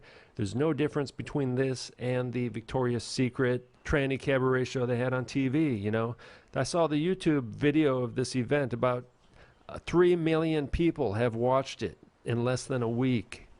3 million people have no idea that these are a bunch of trannies, man. Spot the tranny there. They're all trannies, all right? Openly transgendered from some beauty pageant, a tranny beauty pageant. Spot the tranny in this one. They're all trannies. This is a tranny cabaret show. They're the same as the Victoria's Secret. Spot the tranny here from Miss International 2013. Spot the tranny. Take a good look. Take your time. This one may be difficult. Look closely. Spot the tranny. Are there any trannies in this photo? I'll give it away. They're all a bunch of trannies. This is from Miss International Queen. Look it up. Miss International Queen is a tranny beauty pageant from trannies all over the world. Those were all a bunch of trannies. And some of you who have been calling me crazy or stupid, those are all a bunch of trannies and they fooled you. Yep, it's just a big old tranny fest at the Victoria's Secret. What's their secret? Their secret is that they're trannies. See, they're basically telling us that Victoria has a secret and no one's figured it out. These are all trannies. Now, when I say all, maybe, just maybe there's an exception in there, but I just can't find it. She's pointing down, too. As above, so below. Look at that. All right, so there's another one. Just look at I mean, you can see on the face. You can tell on the face and the shoulders. This is not about micro analysis. This is just the overall vibe of seeing a tranny. Now, if you can't see it, I really can't help you. But I do want to expose deception. That's kind of what I'm trying to do with my channel here. Oh, the devil horns. The devil horns have come. No surprise there. But you know what the biggest Illuminati sign is? You know, all these videos, right, on YouTube, so-and-so's Illuminati, you know, they're doing the hand signs, you know, the one eye, the devil horns. Well, being a secret Illuminati tranny is the biggest sign of all of them. Transgendering your body, that's the biggest sign you're in the Illuminati. You know, I don't know what women think about this whole thing, but I guess they want to be sexy like these models, right? And some of them want to be these models. Well, guess what? If you're a real, natural-born female, you will never be a Victoria's Secret model. You will not look like this. It's impossible. I just imagine that many women must have low self-esteem because they compare themselves, their perfect female body, to these freaky Illuminati tranny bodies, and they think, wow, these women on Victoria's Secret, I'm never going to look like that. You know, I'm fat, I'm whatever. You know, it's severe psychological and emotional damage is being done by these people by not coming out of the closet. These people are closet trannies is what they are. And they should come out of the closet, all right? You know how you spot a tranny? Look at the highest paid celebrities. Taylor Swift, Beyonce, all these people, Lady Gaga, the ones winning all the awards, the ones on the covers of magazines, the ones on the internet and every page of the internet. It's full of trannies. 98% of what we see in the mass media is trannies, newscasters, politicians, singers, actors, actresses, whatever. It's all a bunch of trannies, man. It's part of the satanic agenda. It's all part of the transhumanist agenda to destroy the human race. So I know this is difficult, but please just take a look at some of these queens. I mean, there's a reason why that phrase was coined. They're laughing at us, drag queens. So anyway, just take a look at some of the aristocracy throughout world history with new eyes. Here's Queen Maud of Norway. I'll just show them to you. A picture is worth 1,000 words, if you have eyes to see.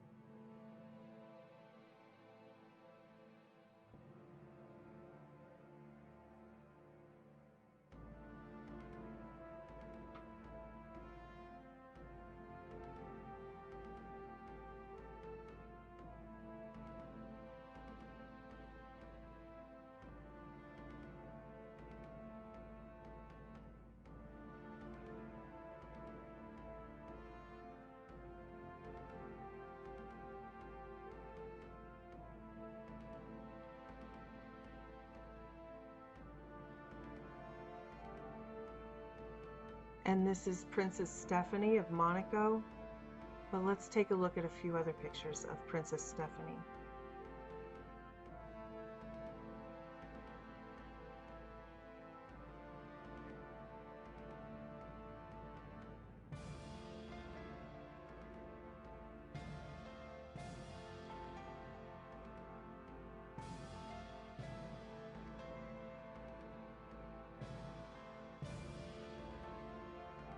Again, like they taunt us, they mock us, and it's been right in front of our eyes the whole time, hidden in plain sight, like everything else I've discussed on my website, hidden in plain sight.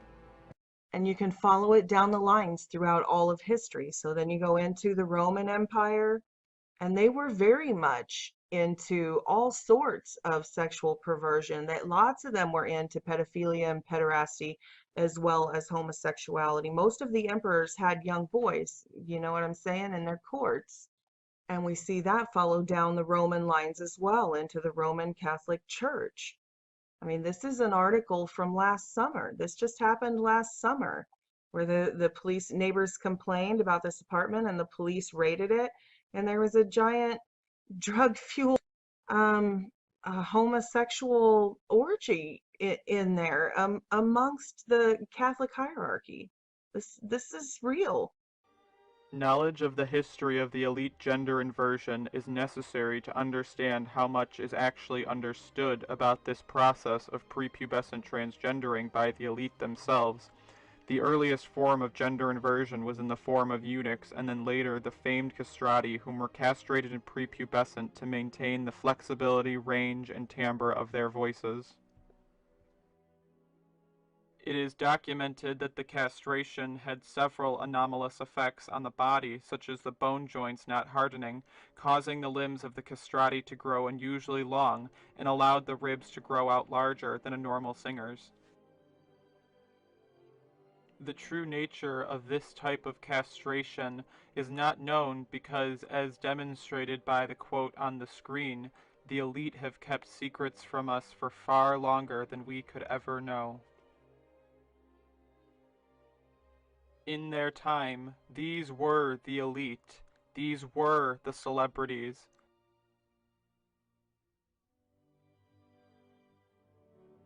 So many were being castrated that only the elite of the elite made it to the opera stage, the others being sent to infiltrate the church. As we know, over time the accumulation of knowledge on a specific subject snowballs, and this particular knowledge of anatomical slice and dice has been going on since minimally 400 AD.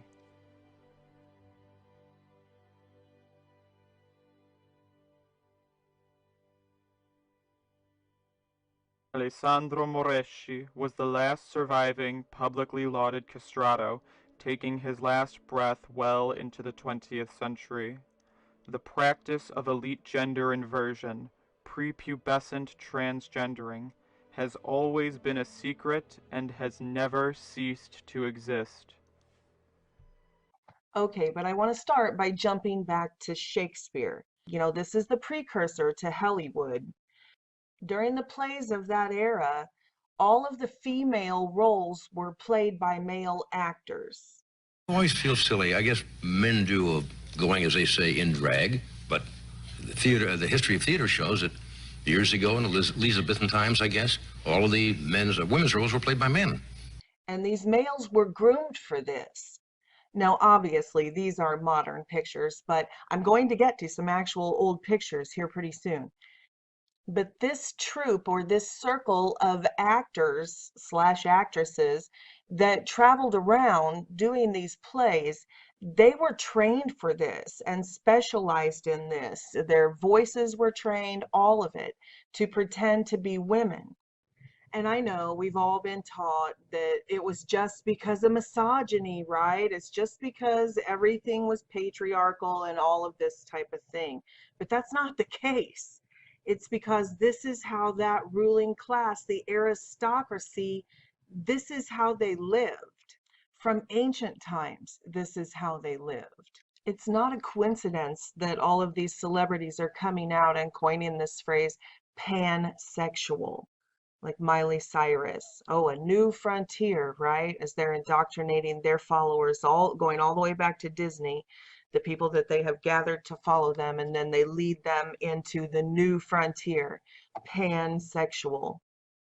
Because pan is just another name for the Baphomet. Pan is another name for Hasatan, a satyr, Satan. So they're open about it. They're open about training humans to be pansexuals, like Pan. And they're not just using celebrities that we've all known and trusted since childhood to push pansexuality. They've raised up an entire crop of models now for fashion and the new trendy thing. They create the trends. We're the followers, they're the puppeteers. They create the trends, and that trend they are pushing now, which unfortunately has caught up a lot of our naive young people, is the androgyny from their cult practices. So you see, there's tons of new models like this. It's endless. And here's Ruby Rose. You know, they make no secret of it. For ultimate in androgynous inspiration. Inspiration means to be indwelled with a spirit. Inspiration, inspired to do something, means you're anointed to do something. And you can see the Ouroboros around his neck. I know, again, they say she was born a female, but, you know, I think that's up for debate. But the fact remains that they are raising these people up by the multitudes in every profession, and they're placing them in key roles in the most popular TV series, like they just placed her in Orange to Black to get more exposure. You know, then all of the fashion trends in the music industry, they're placing them everywhere.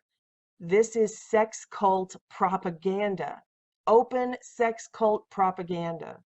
I mean, they say it openly. She schools us on gender fluidity. She's the teacher. This is a figurehead for the cult. She is sent to teach us. He is sent to teach us pansexuality. And who is the god Pan?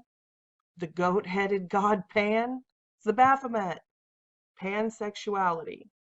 And break free. That's one of the propaganda pieces to teach people to transition. And if you think it doesn't work, let's look at some of the comments on this video.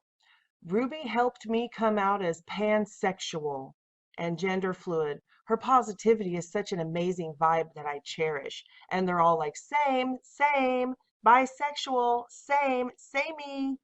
So right here's the evidence that propaganda works. They know how to indoctrinate people into a cult. They know how to use MK Ultra on the masses. Pansexual, right there, pansexual. And they've been leading humans down this path since ancient times. But here's just a few that I think are obvious. You know, you be the judge.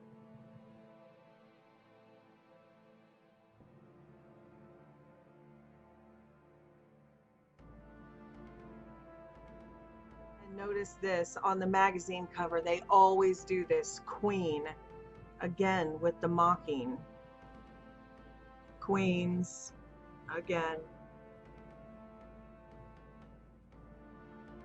Queen, Serena, queen.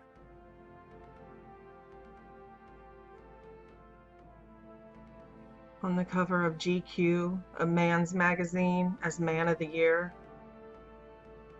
before the massive breast implants and other cosmetic surgery.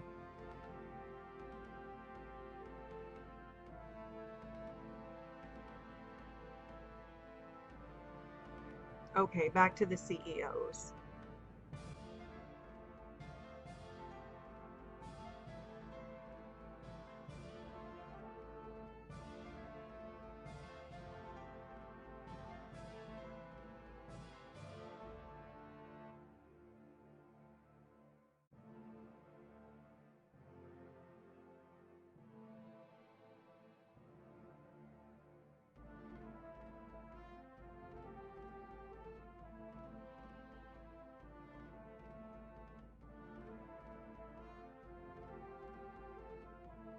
Now, when I get to the A-list celebrities here in a minute, and I do like Sarah Silverman and some of these who are, you know, they're always wearing the feminism shirts and they're icons for the feminist movement. It's important to know that not just the corporations, but all of these movements are also headed, anybody above the level of sergeant, you guys.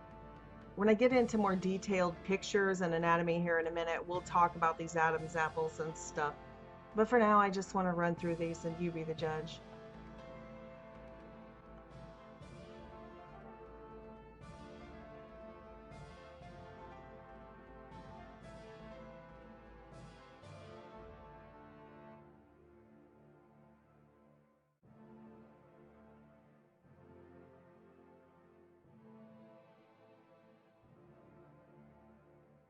But if you look through the high society pictures and stuff, you can see that as she has aged, the masculine features come out because the cartilage continues to grow. And plus they have to lay off of the hormone shots and stuff the older they get because of the hormone damage.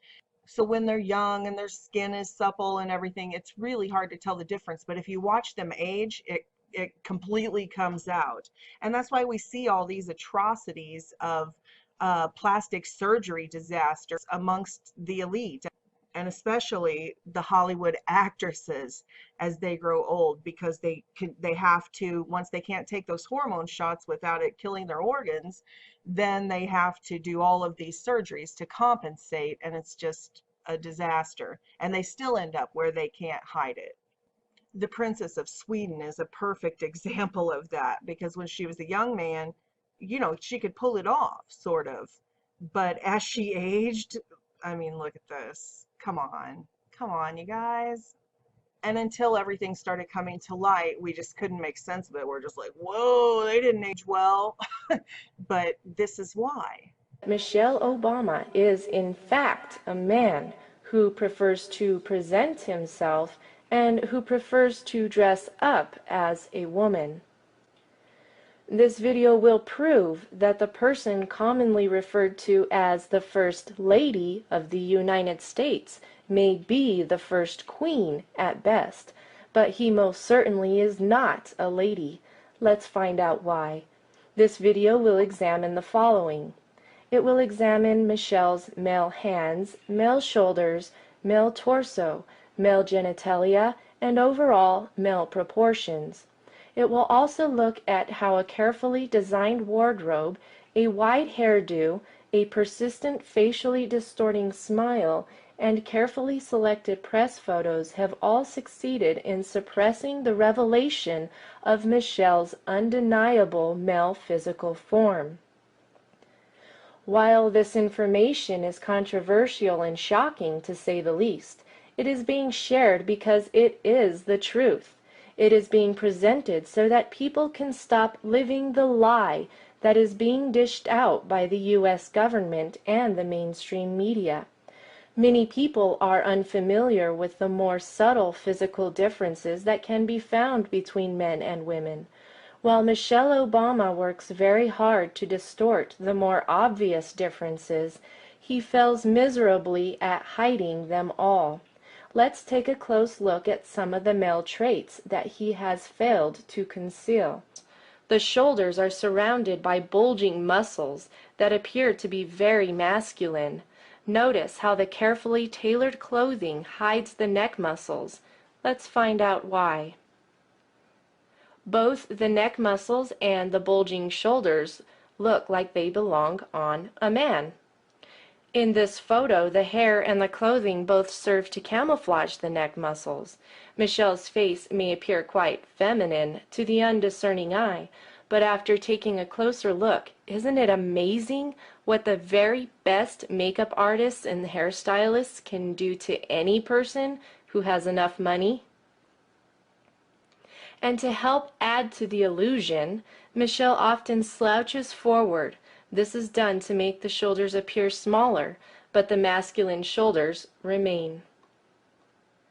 Wild hair and dangling earrings can pull the eye away from the shoulders, but once you have spotted them, they just don't seem to go away. To make matters worse, men have more prominent brow features than women. As you can see, Michelle's eyebrows are generally painted on in such a way that they wrap around the male skull bone that protrudes out at the eyebrows. Close-up images of the eyebrows reveal a tremendous effort at wrapping the paint all the way around this very prominent male facial feature. Once again, the painted eyebrows do not match the size of the brow bone. Now, what most people do not know about human anatomy is that the body is naturally proportioned based on the ratio between overall body height and the size of a person's head. In this illustration, you can see how perfectly proportioned a typical human body of each gender is. This illustration also reveals a description of how the shoulders are measured. Here we have an example of a healthy woman. As you can clearly see, her shoulders are about 2.5 times the width of her head. A man's shoulders are typically the equivalent of 3 times the width of his head. In this illustration, it is easy to see that this person is in fact a man based on the width of his shoulders in relation to the width of his head. And here we have an image of an extremely athletic man whose gender is confirmed by the width of his shoulders in relation to the width of his head. Now, if we take an objective look at Michelle, we see that the shoulder width is not compatible with the shoulders of a woman in relation to the size of the head. The dress, the pearls, the fancy hairdo, and makeup can redirect the observer's attention away from the proportions, but all the illusions cannot make the physical reality that Michelle is a man go away.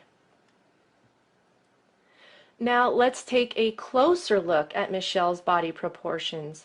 Notice in this illustration that the height of a typical healthy man is roughly 8 times the height of his head.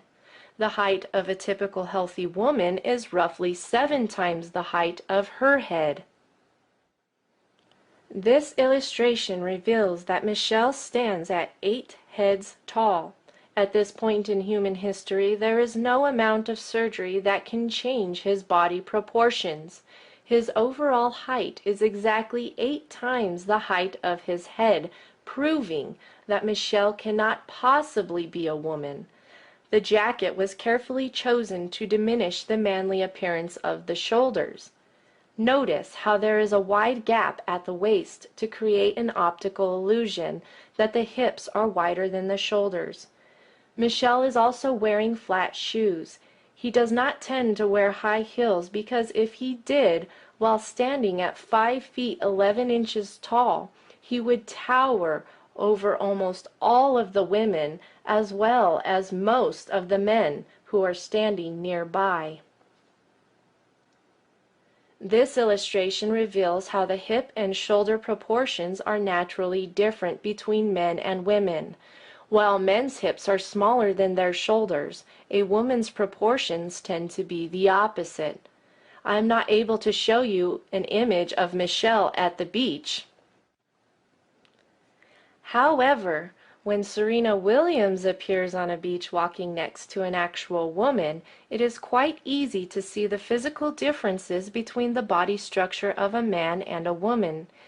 Even when a man has breasts that are formed by hormone replacement therapy, the hip bones remain much narrower than the shoulders. It is interesting to note that Serena's thin upper body and heavier lower torso are almost identical to Michelle's. So how then is it possible for Michelle to pose next to a man and appear to have female body proportions? Simply by turning the shoulders away from the camera, the shoulders appear to be narrower. Notice the difference when the shoulders are squared to the camera. In this photo, we can see Michelle turning the shoulders away from the camera. And then simply by bending the wrist while relaxing the biceps, the upper arms appear to be more feminine. But look at what happens when the shoulders are square to the camera and the man arms are plain to see. The wild hair and stacked up jewelry can only do so much to distract you from the uncomfortable truth. The biceps are fully flexed because they are now carefully concealed under a custom-tailored jacket with exaggerated shoulder pads that make the arms appear smaller. It is quite an effective illusion. In order to trick the eye into perceiving the illusion of wider hips, Michelle typically wears dresses that are tight above the upper waist but then flare out at the hips. In this image, we can see why Michelle will most likely avoid a simple V-neck in the future.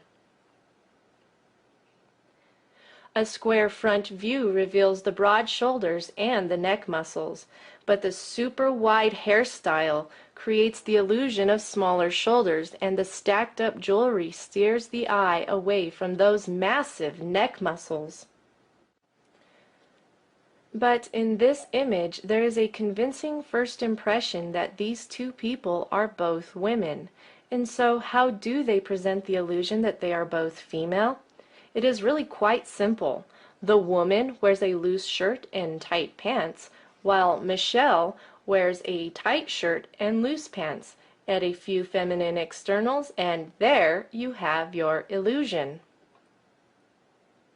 In this image, it is quite easy to see just how large Michelle's shoulders and neck muscles are, especially when compared with the ones Barack has hidden under his suit jacket with the padded and extended shoulders.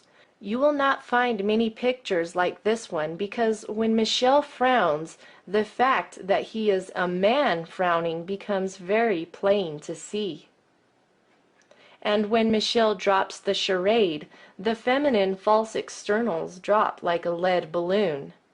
My, what a very feminine and slender neck you have. I wish I had one like that. The manly features often stand out like a sore thumb when the guard is let down and the photo is unexpected. Let's not forget the Adam's apple. What most people don't know is that the appearance of the Adam's apple can be diminished through surgery, but it cannot be fully removed. In this image, you can clearly see Michelle's Adam's apple. Once again, Michelle's Adam's apple is not too difficult to spot. The Adam's apple stands out in this earlier photo as well. Notice the bulging neck muscles and heavy man brows, even on the wedding day. Speaking of the wedding day, you must be wondering what happened to Michelle's male genitalia. There are certain undergarments that some people wear in order to hide their male genitalia. It is similar to a sports cup that men wear while playing contact sports. In this photo, you can see a surprising bulge that appears to be Michelle's special cup. This wardrobe malfunction was revealed by the wind that was blowing against him, revealing the contour of his form. But that's not the only wardrobe malfunction. In this picture, the lighting cast the most unfeminine shadows on Michelle's manhood. This photo begs the question, how could the audience not notice? Poofy dresses and big hair help to maintain the illusion of being a woman. Even the children who accompany Barack and Michelle play a part in the illusion, because who would have suspected that the two girls might have been adopted? Perhaps someone should tell them that similar facial expressions cannot change the genetic evidence. Michelle has a male anatomy.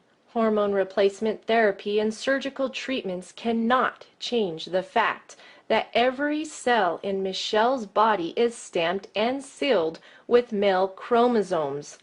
As a woman, I have absolutely no doubt in my mind as I proclaim it from the rooftops that Michelle Obama is most certainly not a lady. I am a real woman. I have gone through school and earned a degree in criminal justice. I have learned a lot about people and why they do the things they do. While studying for my degree, I took many classes on forensic psychology. I also studied the basics of forensics and investigative skills.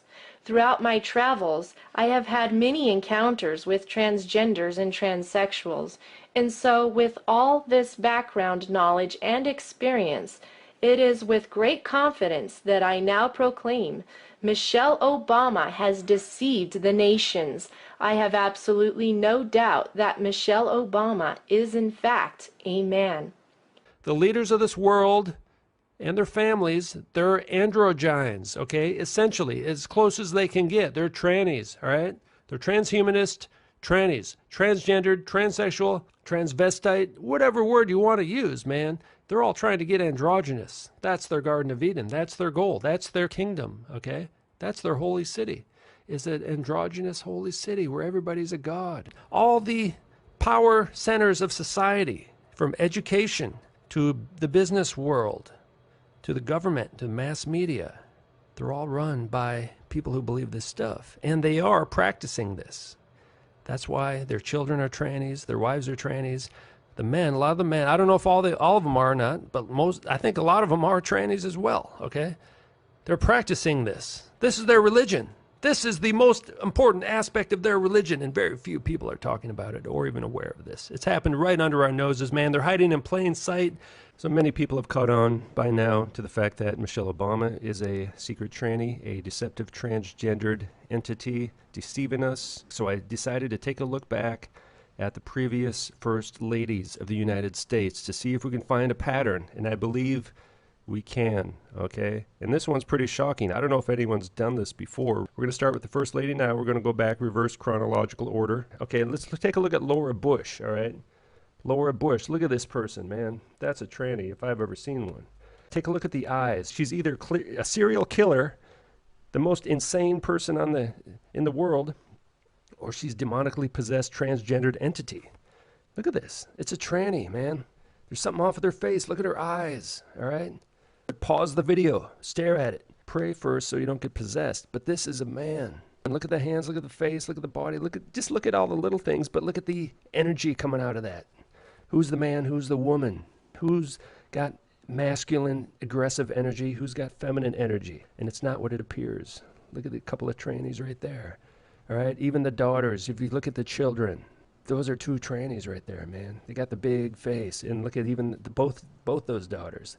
The big clown mask smile. All these trannies have the big clown smile. Now we got Clinton, right? Hillary. Now Hillary's the toughest one to spot out of all of them, ironically enough. Who's the man? Who's the woman? Who's got the girly face? Who's got the masculine, aggressive, stronger face, okay? There's definitely some masculine energy coming out of Hillary. Most people think she's a lesbian, but by the end of this video, you'll see a clear pattern of first ladies being trannies. Is that a little boy or a little girl playing the saxophone? Answer, that's Bill Clinton. You be the judge. What is that? Yeah, look at the girly face on Bill, man. And that's all these sex scandals and stuff. Good chance they're all just fake to make it look like he's a man, right? What better way to enforce the illusion that this is a man and cover up this whole transgender demonic phenomenon? Doing the Freemason sign, you know. Barbara Bush, George H.W. Bush's so-called wife, one of the most evil families in history, the Bush crime family, demonically possessed. That's Barbara Bush as a young man. Clearly a man face, masculine energy coming out of there. And look at the little femboy on the right, okay? So clearly a man on the left, a tranny, a secret Illuminati tranny. Shocking, isn't it? Okay, so come back later on when you can accept the fact that these are female to male trannies as president. But for now, you should be able to see the women.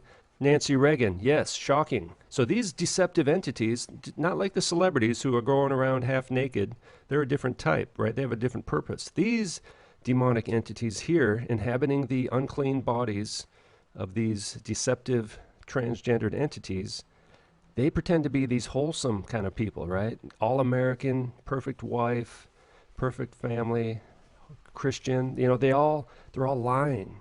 So these are different. There's a different type of lie these people are perpetuating because these are the ruling elite. These people rule the world. These people are in the ruling class, the elite. All right, there's Margaret Thatcher, another tranny. So you could do this for all the countries in the world, I think, and you'd find the similar pattern. Just overall, look at what's going on. Open your eyes, open your mind, open your heart. Brooke Shields, they're hanging out with trannies all the time. It's just a nonstop trans fest. They're all related, the same bloodlines. They're all deceiving us, man. We're being ruled by an elite group of people who are secretly transgendered, and we don't really know why, so we have to put the pieces together this well. And then she's got the Herman Munster look going on at the end there. You know, she became Herman Munster. Yes, I am a secret tranny. Look at it. She just admitted it. Rosalind Carter, Jimmy Carter. I actually met this guy once. Yes, he's very feminine in person, all right? And look at this, a tranny, Rosalind. Okay, Jimmy Carter and his wife, and we'll see the daughter too, Amy. He had more kids than that. But Amy was always in the news for some reason. Little boy, it's a little boy. He's got the Opie look going on, the Andy Griffith, you know.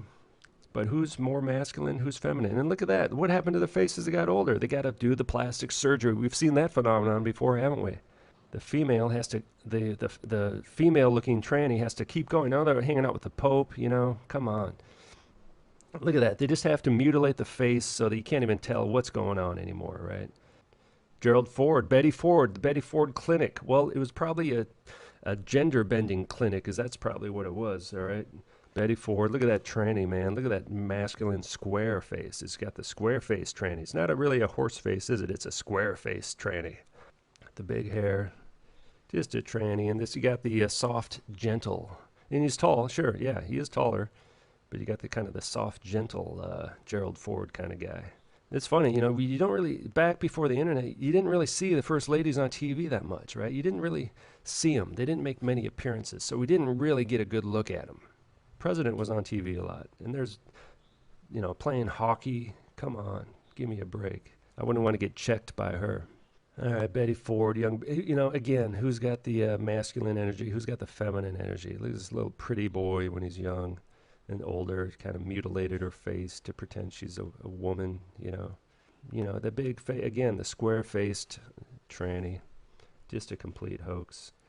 Betty Ford, and this is back in the early 70s. They're all related. Young boy, transgendered as young children, raised, born and bred this way, okay, in Illuminati tranny families. This is generational. This is generational. This is how it's planned to be from day one. Pat Nixon, Richard Nixon, tranny man on the right. They didn't do a very good job with this one, did they? That's not even passable. I mean, that's obvious. It just wouldn't even occur to people. See, it's all in our head, man. We've all been brainwashed. We just have to change our thinking. We can see it with our eyes, but for some people, seeing is not believing. Why can you see it but not believe it? Because it's in your mind, because it scares you, right? It's like, oh, wait, they could never do that. This is just too weird. Well, it is weird. I agree. It's the weirdest thing I've ever seen. But it's real. It's true. And look at, they're always got the little nice little smile. Look at those long tranny arms. And you have to not only open your eyes, but open your, it's really, you have to open your mind. You have to open your mind. And don't trust me. Just look closely. Lady Boy Johnson. But let's focus on Lady Boy Johnson. There she is as a young man. See masculine features. Wow, look what happened later on. Turned into something else and turned into George Soros, didn't she? There you go, George Soros. George Soros look-alike. Who knows what's going on? Princess Jackie Kennedy. You can see clearly there. Pretty muscular-looking little boy, little man. As a young man. Who's the man? Who's the woman? Very masculine energy. Got that Egyptian clone look going on. That Egyptian look. And look at how feminine Kennedy is there, you know. Little princess on the left. She's got that Princess Di charisma thing going on, but still, it's just a man. Look at that. Tranny man, tranny face. She's got this, she's a square-headed tranny, little square-headed tranny little boy. Transgendered from birth. Look at that torso. It's a male body. Male body. Deceptive, transgendered entity. This one's got that Princess Diana charisma thing going on. Look at those eyes. Look at the eyes, the eyebrows, the eye sockets. Look into their eyes and you'll see masculine energy coming out. You can see that's a man. you can't see it, it's because of your mind, and you've been totally brainwashed. It's like being brainwashed into a cult. You need to be rescued out of the cult mentality. Cults are all about brainwashing people. It's all in the mind. We become prisoners of our own mind when we believe things that just are not true, usually involving false idols, right? And sexuality, everything like that. They twist our perception of reality. So we need to be deprogrammed, okay? This is a deprogramming video, all right? Fake people, fake smiles, fake words coming out of their mouth, fake events happening. Everything on television is fake. Ike and the Ikeettes. We got Ike and the Ikeettes here. Eisenhower. Mammy. Her name's Mammy, all right? What else do you need to know? Mammy Dowd. That's in one of those families, isn't it? Look at that. Come on. Now, either these presidents are picking the ugliest women in the world. No one's going to choose these women as their spouse. It's just not going to happen, especially someone who's, successful like a president would be. But look at how feminine this guy is. Ike and the Ikeettes. Look at that little femboy. He's got that Brad Pitt look going on, huh? Little pretty boy. Definitely not pretty. Who's prettier? Ike or Ikeette? Wow, that's just nasty. And before Ike and the Ikeettes was True Man. We got True Man. Best Truman was a true man. Look at those trannies on the left, trannies on the right. I think that's one of his daughters or something, Generational. It's a family thing, man. It's a family tradition. And there he is in his Freemason regalia, some kind of, look at that. That's basically the Muslim symbology, the crescent moon, the sword, the star. Freemasons, man. Freemasons are part of the Illuminati. Look at it as a young boy. That's not passable as a man. Hanging out with the royal family, their real family. They're all related. It's the Illuminati bloodlines, man. It's the bloodlines. And their practices involve being deceptively transgendered. Roosevelt, Eleanor Roosevelt. Again, either the ugliest woman in the world or a man. Look at that dude, man. What kind of... Only men have facial expressions like that. Like, hey, man, what's up? Unless she's like got some kind of disease or something. But clearly a male face. I mean, I'm not talking about people listening. I got these women commenting, oh, I have a big hand and I'm not a tranny. Well, I'm not talking about you, all right? Women come in all shapes and sizes. I'm talking about these people in my video, and these people are trannies, all right? I'm not saying you're a tranny. Look at who's on the right there. Look at that little girly boy, man. Got that Bill Clinton look going on. Look at this. Look at how feminine he is, man. And look at on the left, man. Whoa. Look at that, man. Come on. Why are the presidents so feminine? Why are the presidents so feminine? Well, it's because they are feminine. They're women. It's a trans fest. They're just gender bent. It's just a big joke to them, man. They hate us. They're evil. Their mission in life is to lie. Every single word out of their mouth. They'll mix in a bit of truth, but only to emphasize the lie. Look at that. And last but not least, Herbert Hoover's wife's name was Lou Henry Hoover. Lou Henry. 2 male names. I mean, if one wasn't enough, they give you 2 male names, and it's just a man. That's just a man, okay? If you didn't believe anything I said, just look at this one, all right? Maybe that's the first one I should have showed you. Just, there's going to be people that are just hopeless. You just can't help them, sorry to say, but that's a man. And I'll give you a bit of time to see that that's a woman. And it took me a while. That's why I haven't focused on the men yet, because I didn't have the conviction. I do now, all right? But I know the audience probably doesn't yet, so I'm going to ease into the talking about the men. All right, look at this guy. I mean, there's just no way around it. I mean, who was this guy? This person, we'll have to look at this person more. Maybe they died and became just a regular guy again, kind of like Diana. I think we got to look into that more, right? People who supposedly died, but really they probably just remained alive and just switched genders and took on a different disguise. That is a man, no doubt about it. And as the election draws nearer, which Illuminati tranny will be in the White House next year? So really we have a 20% chance between Trump, Clinton, Pence, Kaine, and Obama. And you can see they're all a bunch of Illuminati trannies. They're all a bunch of secret trannies. So it doesn't really matter who you get. But these, the thing is, these principalities and powers, they don't always get along. So there may be some genuine animosity in competition between them, right? I've heard kind of people who have studied these demonic entities a lot more than I have. They have said that, just like the mafia and gangs and stuff, right? They kill each other off all the time. They're always fighting against each other. You know, the mafia is not fighting against regular people. They're fighting against each other. Melania is a tranny.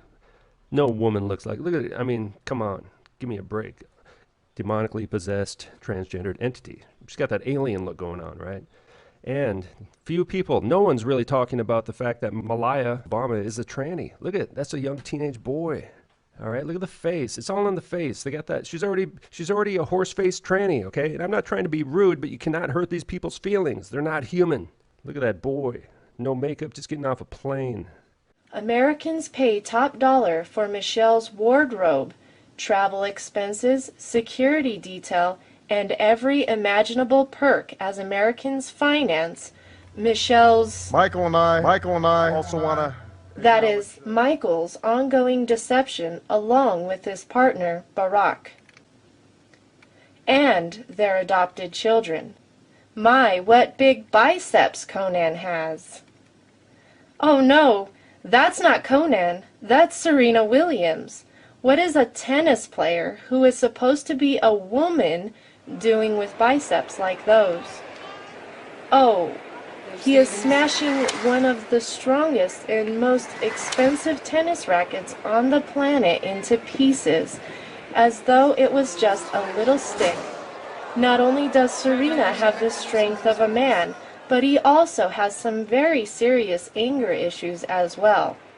Serena Williams has the waist of a man. Does anyone in America remember what a man looks like anymore? Perhaps this next image will help.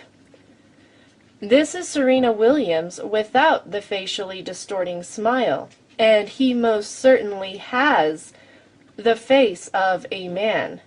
Pink nail polish on those fingernails and some plucked eyebrows cannot hide that man face.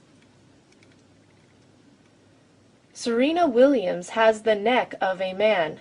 Be honest with yourself. Have you ever seen a neck like that on a woman? And remember, Serena is not a bodybuilder. He is a tennis player.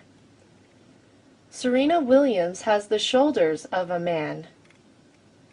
Serena Williams has the arms of a man. Serena Williams has breasts that have been formed by hormone replacement therapy, and those breasts are located on the upper torso of a man who likes to present himself and who prefers to dress up as a woman. Serena Williams has the lower torso of a man. Nice man legs, Serena. Nice job balancing on those stilettos as well. Serena Williams has a lower torso that is heavier than his upper torso because of fat deposits that are a direct result of hormone replacement therapy. Serena Williams is not Little Red Riding Hood. He has the bone structure and overall body proportions of a man. Serena Williams is, in fact, a man who likes to deceive people into believing that he is a woman by distracting people with his big facially distorting smile, through flamboyant gestures and behavior, by deliberately raising his voice, by wearing makeup, by wearing women's clothing, and by surgically altering his male genitalia. Apparently, that whole gender deception thing did not work out well for him at all. Now, some people will argue that physical differences between white people and black people are responsible for the different waist indent points that are shown in this photo. And so, let's see if that is a credible argument. Here is a photo of a black woman. Notice the waist indent point is located above the navel. Once again, a photo of a black woman. Notice the waist indent point is most certainly located above the navel. In this photo, it is easy to see that no amount of muscle can change one of the most basic features of a healthy woman, the feature that in fact gives a healthy woman her natural hourglass shape, and that is the indent point that is located above the navel. And so, the argument that Serena's waist indent point is lower because of Serena's black ancestry has no basis whatsoever in reality. Serena's waist indent point is located below his navel at the top of his hip bone because Serena was born a male and in fact has been physically formed by male DNA that can be found in each and every cell of his body. He can straighten and color his hair, put makeup on his face, and wear designer skirts and bras. But Serena Williams can't hide the fact that under all those false externals is the DNA of a man. This illustration reveals the typical shoulder width of a person with male DNA. The shoulders are 3 heads wide and the overall height is 8 heads tall. 1 head taller than a woman. Thanks for modeling the natural male proportions, Serena. Serena really is a model of male proportions. And that includes skull proportions. If you like, you can compare the bulge in Serena's eyebrow to the typical eyebrow bulge in the African male skull. Of course, you can then compare it to the much flatter eyebrow that is found in the typical African female skull. You will find, if you do so, that Serena has the bulge that is typically found in the African male skull. Find a photo of Serena next to an actual woman and the difference in eyebrow bulge is easy to spot. Nice hairdo, Serena. And that person with the bulging eyebrows on the left is Serena's older brother, whose name is Venus. Brother? Yes, brother. Hormone replacement therapy can cause breasts to form on a man and can even cause fat deposits on the upper thighs. But no amount of hormone replacement therapy can flatten Venus's eyebrows or move Venus's waist indent point above the navel, the place where it is located on all women. But that is most definitely the waist of a man, and for those who forgot, this is what the waist of a healthy black man with male DNA looks like. This is what the waist of a healthy black woman with female DNA looks like. And this is Venus Williams, who most certainly does not have female DNA. Nice earrings, Venus. These two brothers, a term that also means boys, took the tennis world by storm and deliberately used their male advantage against women in order to win at a woman's sport. Well done, Williams brothers. Perhaps someone should have told them when they were growing up not to pick on girls. But, in fact, they were told repeatedly the exact opposite. Is it fair for a man who has arms like that to compete in a women's tennis event against a woman who has arms that are only half the size? Remember, it is a woman's sport that we are talking about here. We are not talking about competing in a transgender tournament. Thanks to their father, Richard Williams, the missing part of their story has now been publicly revealed. Before the two boys were born, Mr. Williams carefully wrote down a plan that was 78 pages long. In his plan, he carefully plotted out how he was going to get out of the ghetto and become rich. He knew that his plan would be a real game changer. Out of greed, he would forever change the face of women's tennis by putting the face of a man there instead. Born in Compton, California, one of Los Angeles' poorest suburbs, we learned that it was their father, Richard, who started them playing tennis before they were 5. He saw sport as their ticket out of the ghetto. I had watched the tennis match on TV, and I really didn't see the match. When the match was over with, and they was giving this young lady $40,000 because she won the tournament. And I figured since I worked for $52,000 all year, and this girl make $40,000 in 4 days, I knew I was in the wrong business. But here is the part of his plan that he kept hidden, until now that is, Richard adopted 2 boys. He immediately abused those boys by giving them girls' names and by passing them off as girls. He kept their true gender carefully hidden. He homeschooled them, and through the use of brainwashing techniques, drilled the game of tennis into them every day. Just before they reached puberty, Mr. Williams had the boys surgically mutilated so that all traces of their male genitalia would be forever hidden. He then put the boys on hormone replacement therapy so that they would grow breasts and so that they would not grow any facial hair. Deep down inside, he knew full well that he was a boy.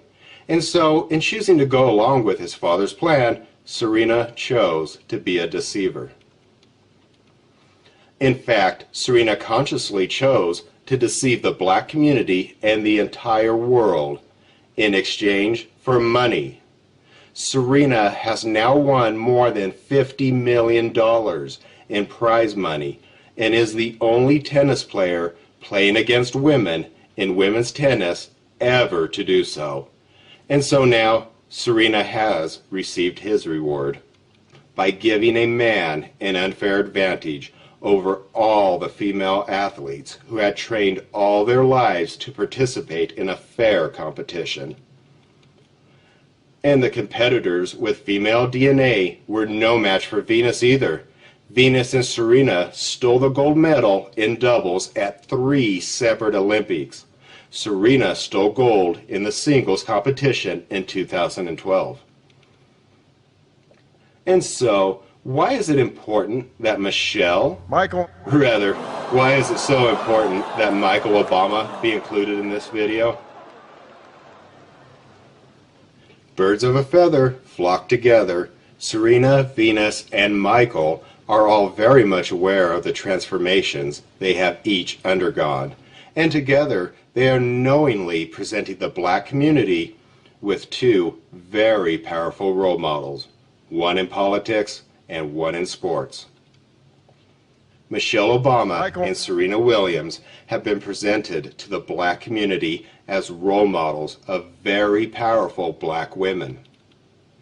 To make matters worse, their physical form has been presented to the black community as a physical form that other women, especially black women, should strive to imitate.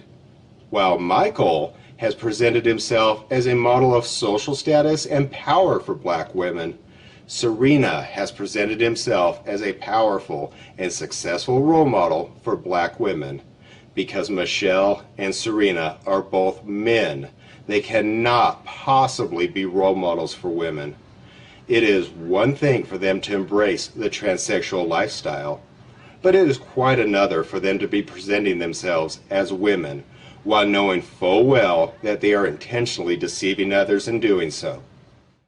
And I know one of the most common reasons that people experience cognitive dissonance when we're trying to discuss these topics and the world we live in is because they've presented so many of them as pregnant to us. So they say, but they were pregnant. It's impossible. Men can't get pregnant. So I'm not going to go into conspiracy theory here at all.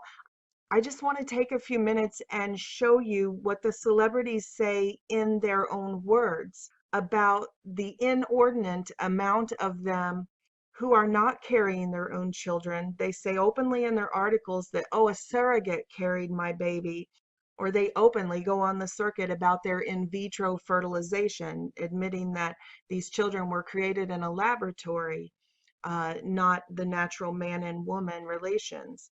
So this is in their own words. I'm not putting words in anybody's mouth, and I'm not making assumptions. I'm just going to show you the inordinate amount of celebrities who openly say their children were created in laboratories and that they did not even carry them in their own bodies. And before I start that list, I just want to show you a picture like this. This is another one of those magazine covers. This is Elon Musk's mother. Take a look at that face if you know what I'm saying.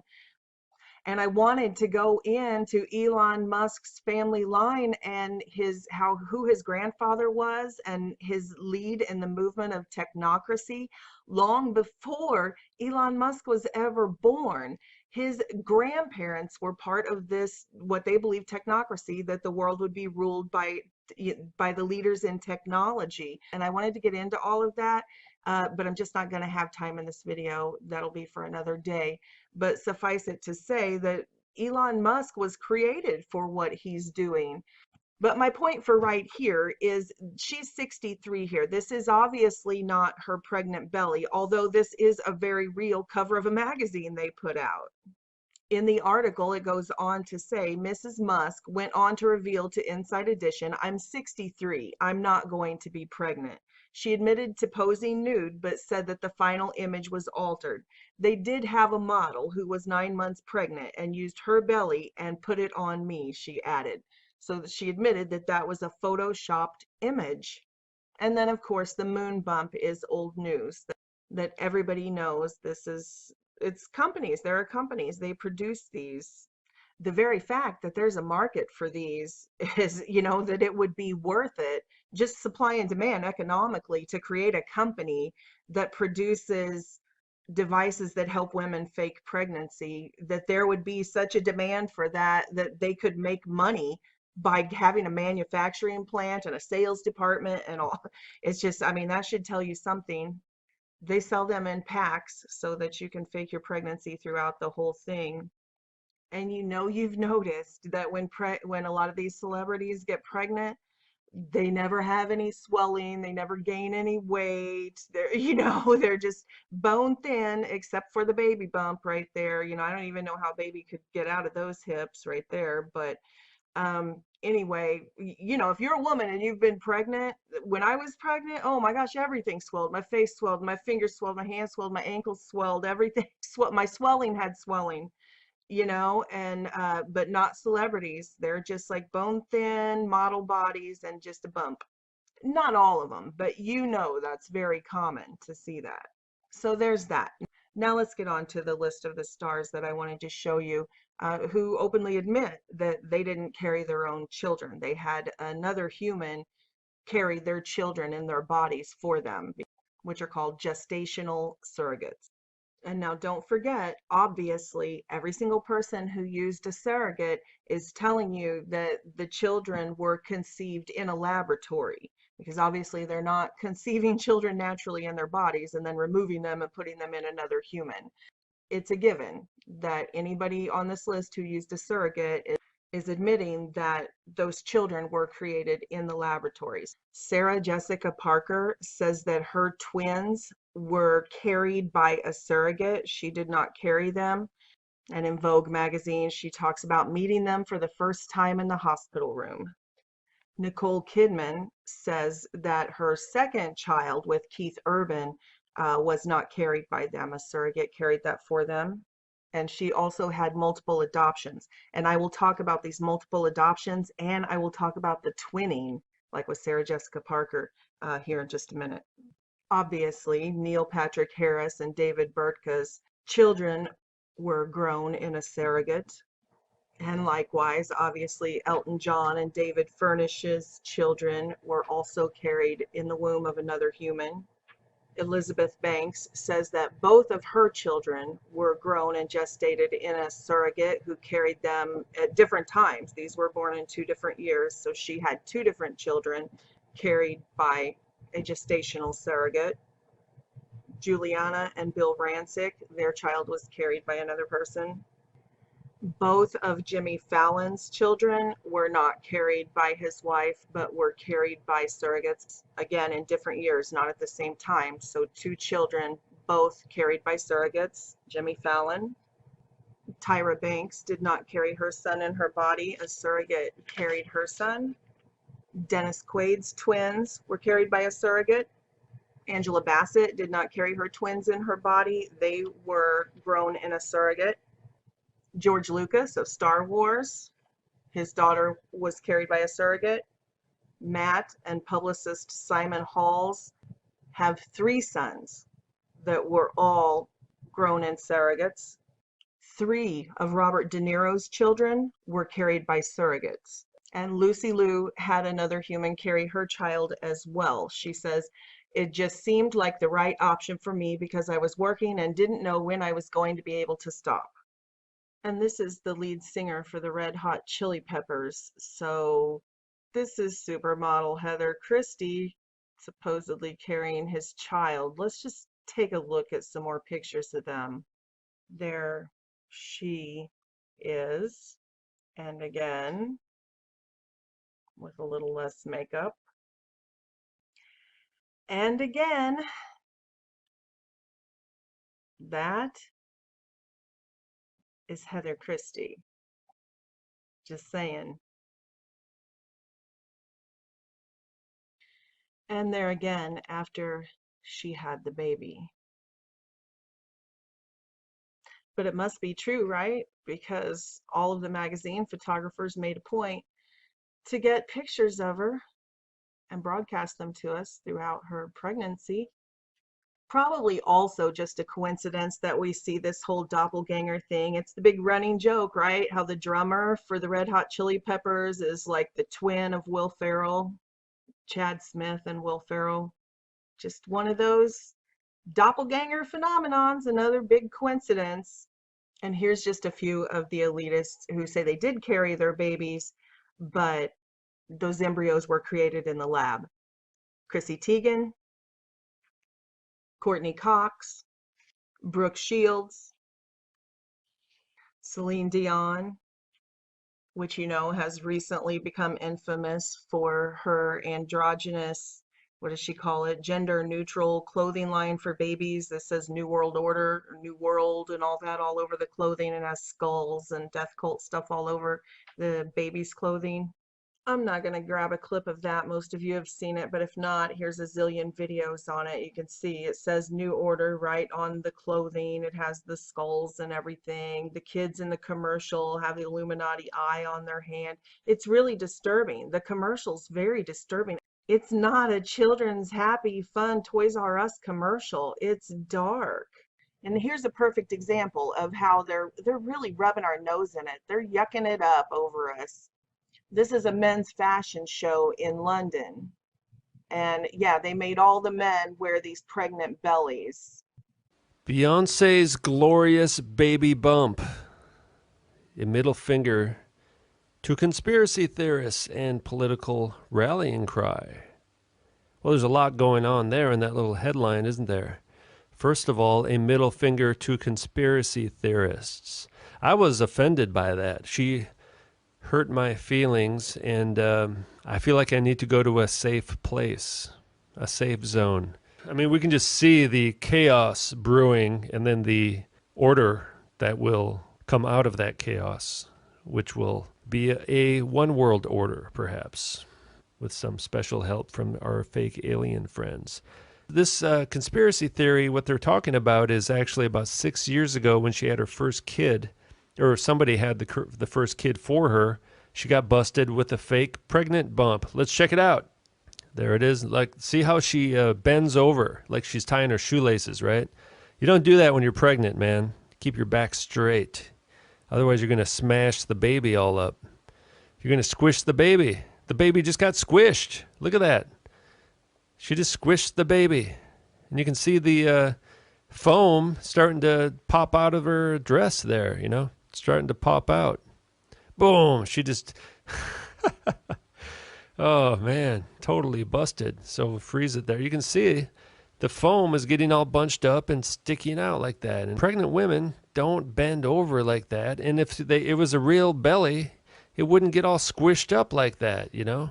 She would have just killed the baby. Women would sit down, keeping their back straight and kind of easing their butt down first. They're not going to bend over like they're tying their shoelaces. And this was like 6 years ago, and everybody was talking about it back then. Everybody busted her for having a fake pregnant belly. And now here she goes again. And this is a very strange photo. So you got the, first of all, in the back, that's a wreath, actually. A wreath, like a Christmas wreath, which is actually an Ouroboros, like that snake thing, kind of the thing that goes around the UN flag. It's like a snake, a serpent. It's the serpent that controls the world. That's what that represents. The Ouroboros. It's an old Freemason Egyptian thing, you know, because she's basically trying to be like Isis, right? The goddess Isis. She's got this Mother Mary thing going on. Weirdness, you know. And twins, of course, right? We saw that just recently with George Clooney, and all these celebrities have twins, man. It's because you're more likely to have twins when it's an IVF baby in the lab, in vitro fertilization.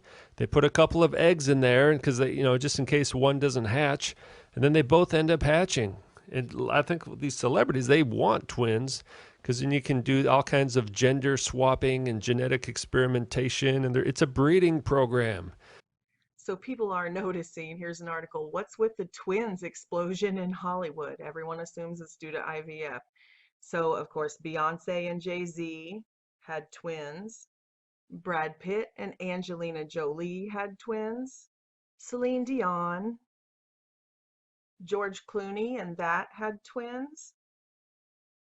And of course, we can't forget the face of the public royals, Kate Middleton, or now Prince William's wife, twins. Mila Kunis and Ashton Kutcher. Gwen Stefani. Ooh, it's a miracle baby at 46. You'll see that a lot too. Tons of celebrities having miracle babies at like 50 years old. Jennifer Lopez, twins. Julia Roberts, twins. Sarah Jessica Parker and Matthew Broderick, twins. Mariah Carey had twins. Brooke Shields had twins. Robert De Niro had twin sons through in vitro fertilization. Dennis Quaid had twins. Angela Bassett had twins. But you get the picture. While sperm counts are way down for the rest of us, the A-list elitists are like hatching them by the litter. And on top of that, they're adopting tons of children. Nicole Kidman's adopted a bunch of kids. Angelina Jolie and Brad Pitt adopted several children. Hugh Jackman and this person here, went through both IVF and ended up adopting children, 2 children they adopted. These are what are available to the regular public. Again, we don't know what's available to these very wealthy people. But if you want to fake a pregnancy, look, you have 3 to 4 months, 5 to 6, 7 to 8. Just slap on a moon bump. They come in all shapes and sizes and colors. And you can, now you've seen photos of celebrities pregnant. That's just Photoshop. You can just pull it and stretch it out. But if you were out in public, you'd wear a moon bump. And they even do the belly button. It's pretty convincing, right? If you didn't know to look, you might be fooled by that.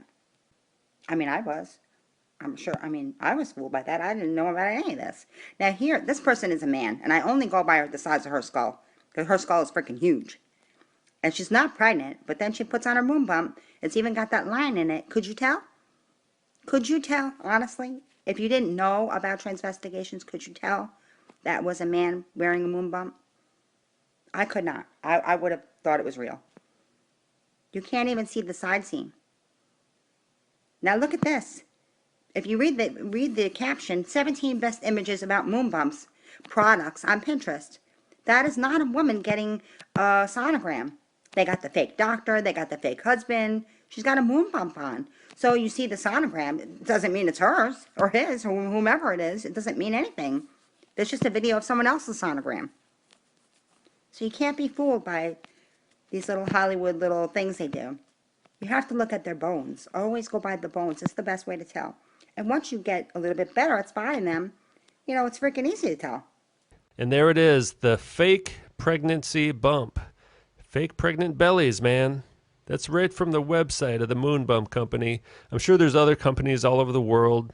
Look, they're not expensive. A couple £100. She's probably got the deluxe super secret version. She must have got the cheap one before. You got to get one with like a back brace to keep you from bending over like that. And these are their clients, all these Illuminati media conglomerate companies, all these actresses, all these people in the media. Everything in the media is a lie. It doesn't matter which medium it is. If it's internet, radio, magazines, television, movies, entertainment, singing, music, client types,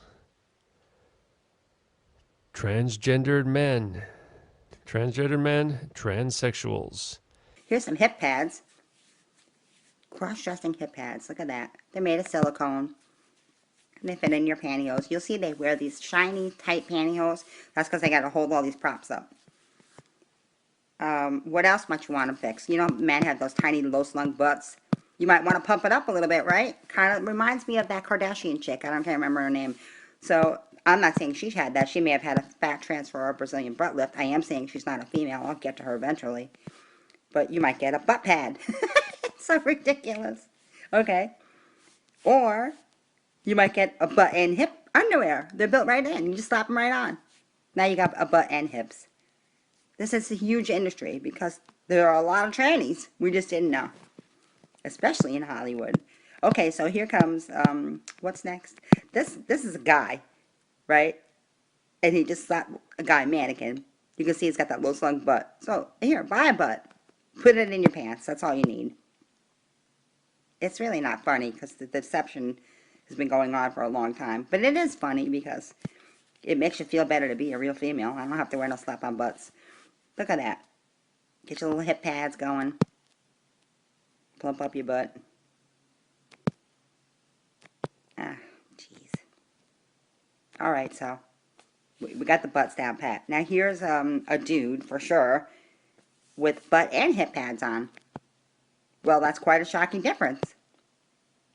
Now, the next slide's graphic, but it's a necessary addition to this video, so be prepared. It's not a real vagina. It's one you buy off the internet to put in your underwear so you can take your photos. Now, that's it. I didn't do a lot of research into this because it's kind of skeevy. But, so, could you have one made? Custom made? Sure. Could you get sex reversal surgery? Not reversal, what do they call that? You know, get your penis turned into a vagina? Absolutely. Could you keep your penis and just have your testicles cut off? Sure. It's all available. Those are some nasty looking underwear, but whatever. They come with the butt pads built right in. More butt pads. They're all made of silicone, so they're nice and squishy. I don't know if you could feel it if you grab somebody's butt, but I'm not really sure. This one's a little bit gross, too. It's crazy. Alright, so say you want to cover your penis and you don't want to tape it. You put this little fake vagina in your underwear. You put your penis down and cover it up with this fake vagina.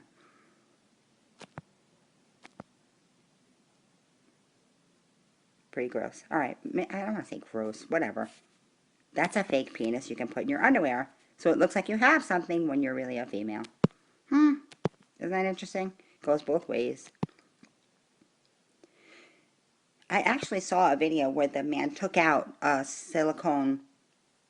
whole unit of penis and testicles that he just wore in his underwear, but I couldn't find it and I didn't want to look anymore. Fake vagina for your underwear. Why would anybody want to look like that? Well, I guess if you were trying to fool people, you might want to flash your vagina. I was never tempted to do that, so I can't really speculate. Corset training. Whoa, very important, very important. Can't be fooled by skin. So if you wear a corset, which is like, I'm sure you know what a corset is. It's really tight. Goes around your waist. It has these ribs in it to keep it a certain way. And it moves your organs around so that you get the female waist indent. But as you can see from the picture, it makes a huge difference. And it lasts for, I've never worn a corset or done corset training. I don't know how long it stays like that after you take it off. But it does stay for a while. It takes time for your organs to move back where they belong. So you can see it's a pretty shocking waist indent. Okay, she just wore a corset. That's all she did. Look at that one. That's amazing. That is amazing, right? Look at the dent it made. Now, if you were a guy, you could certainly do the same thing. You have the exact same organs. You just squeeze them and they move around. There's no ribs there or bones there to stop it. It's just a corset. And it stays for a while after you take it off. Now look at this picture. Look at these trannies all with their corsets on. Why would they do that? I have never, well, I shouldn't say never. I can't remember. Maybe I wore one for my husband, but I doubt it. It doesn't look comfortable. Why would they do that? Because they're not women. That's why. They're not women. They're wearing their corsets to give themselves the appearance of a woman. But they're not women. They're just posers. Some of you will ask about the voices of these elite transgenders and why they are feminine sounding. Have you ever really considered the idea that what you are hearing is just a prepubescent male voice all grown up without a puberty? No? I will show you a clip of what is possible with surgery. Notice how it is a science in and of its own, but remember that if someone has been castrated in prepubescence, they will maintain the pitch of their prepubescent voice. The elite know exactly how this works.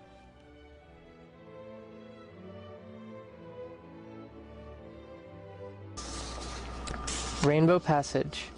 When the sunlight strikes raindrops in the air, they act as a prism and form a rainbow. The rainbow is a division of white light into many beautiful colors. These take the shape of a long round arch, with its path high above, and its two ends apparently beyond the horizon.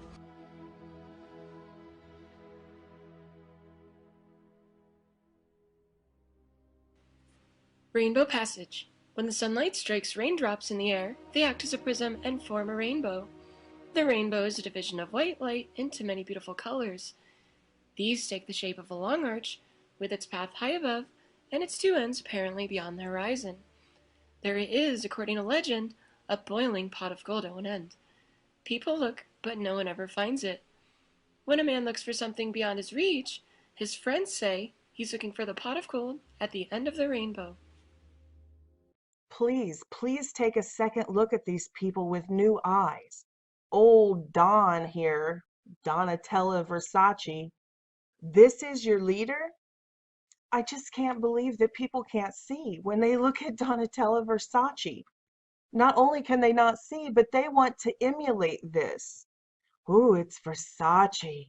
I'm so trendy. I'm so cool. Really? This is what you want to emulate? This is it?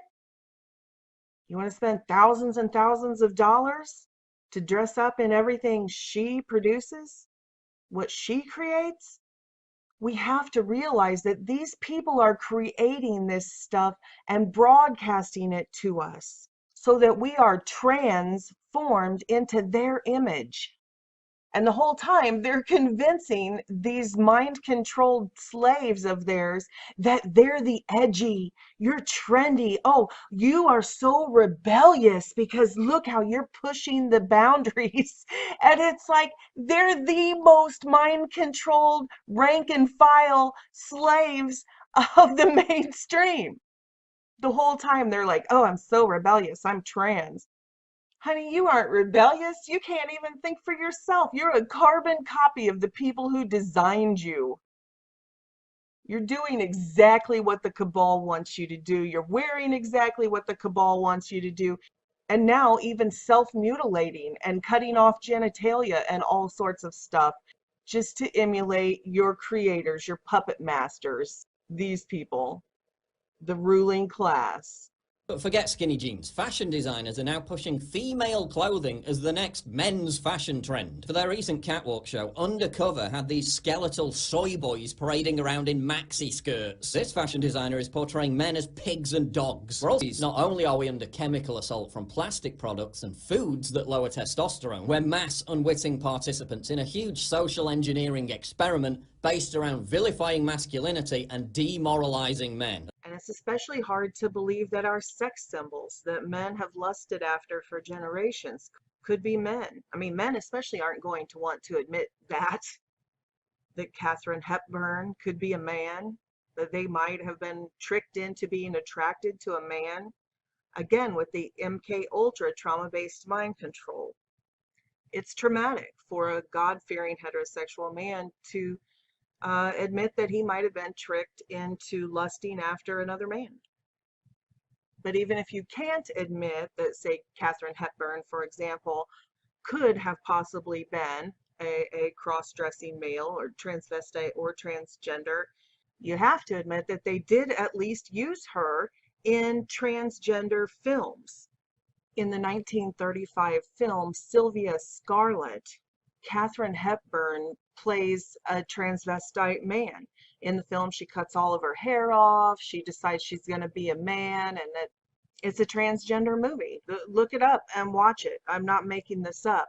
And they introduced the first woman kissing woman lesbian act. This is still back in black and white movies when they were introducing this agenda. So it was long before we saw Madonna stick her tongue down Britney Spears' throat on stage at the Music Awards, or Christina Aguilera and Madonna making out in their underwear at the Music Awards. They started on the parents and the parents' parents decades and decades ago, a full generation or two ago. They started slowly normalizing this so that there wouldn't be an uproar when we got to this point where we are now, the externalization of the hierarchy. If you made it this far, I hope you are okay. That feeling of every nerve from the top of your neck to the bottom of your spine electrified, buzzing, it's the truth, and the truth is something we are conditioned to understand as something more frightening than fiction. But what is truly frightening? That for an entire lifetime you have spent thousands of hours in front of a television screen, absorbing the blatant glorification of transgenderism, and probably spent your most important developmental years preferentially conditioning your brain while it is most malleable to think that this is normal. You have been sold a false paradigm, and some of you are saying, "But John, I never grew up with TV. I was not being subverted by these elite transgenders." Do you remember how I defined modeling in terms of actual therapy? If all of the people around you behave positively to a certain stimulus, you will subliminally adapt that same ideal. Do you get it? We keep each other in this same paradigm just by the very power of the majority believing in the paradigm.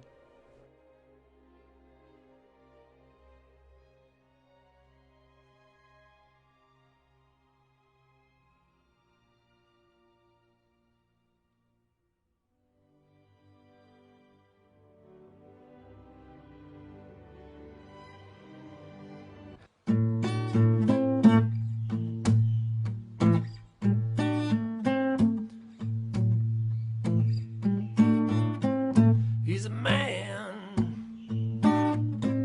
spelled M, a child, and a real manly man.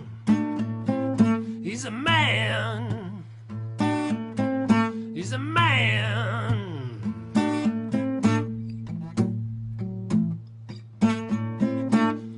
He's a Freemason man. He's a man.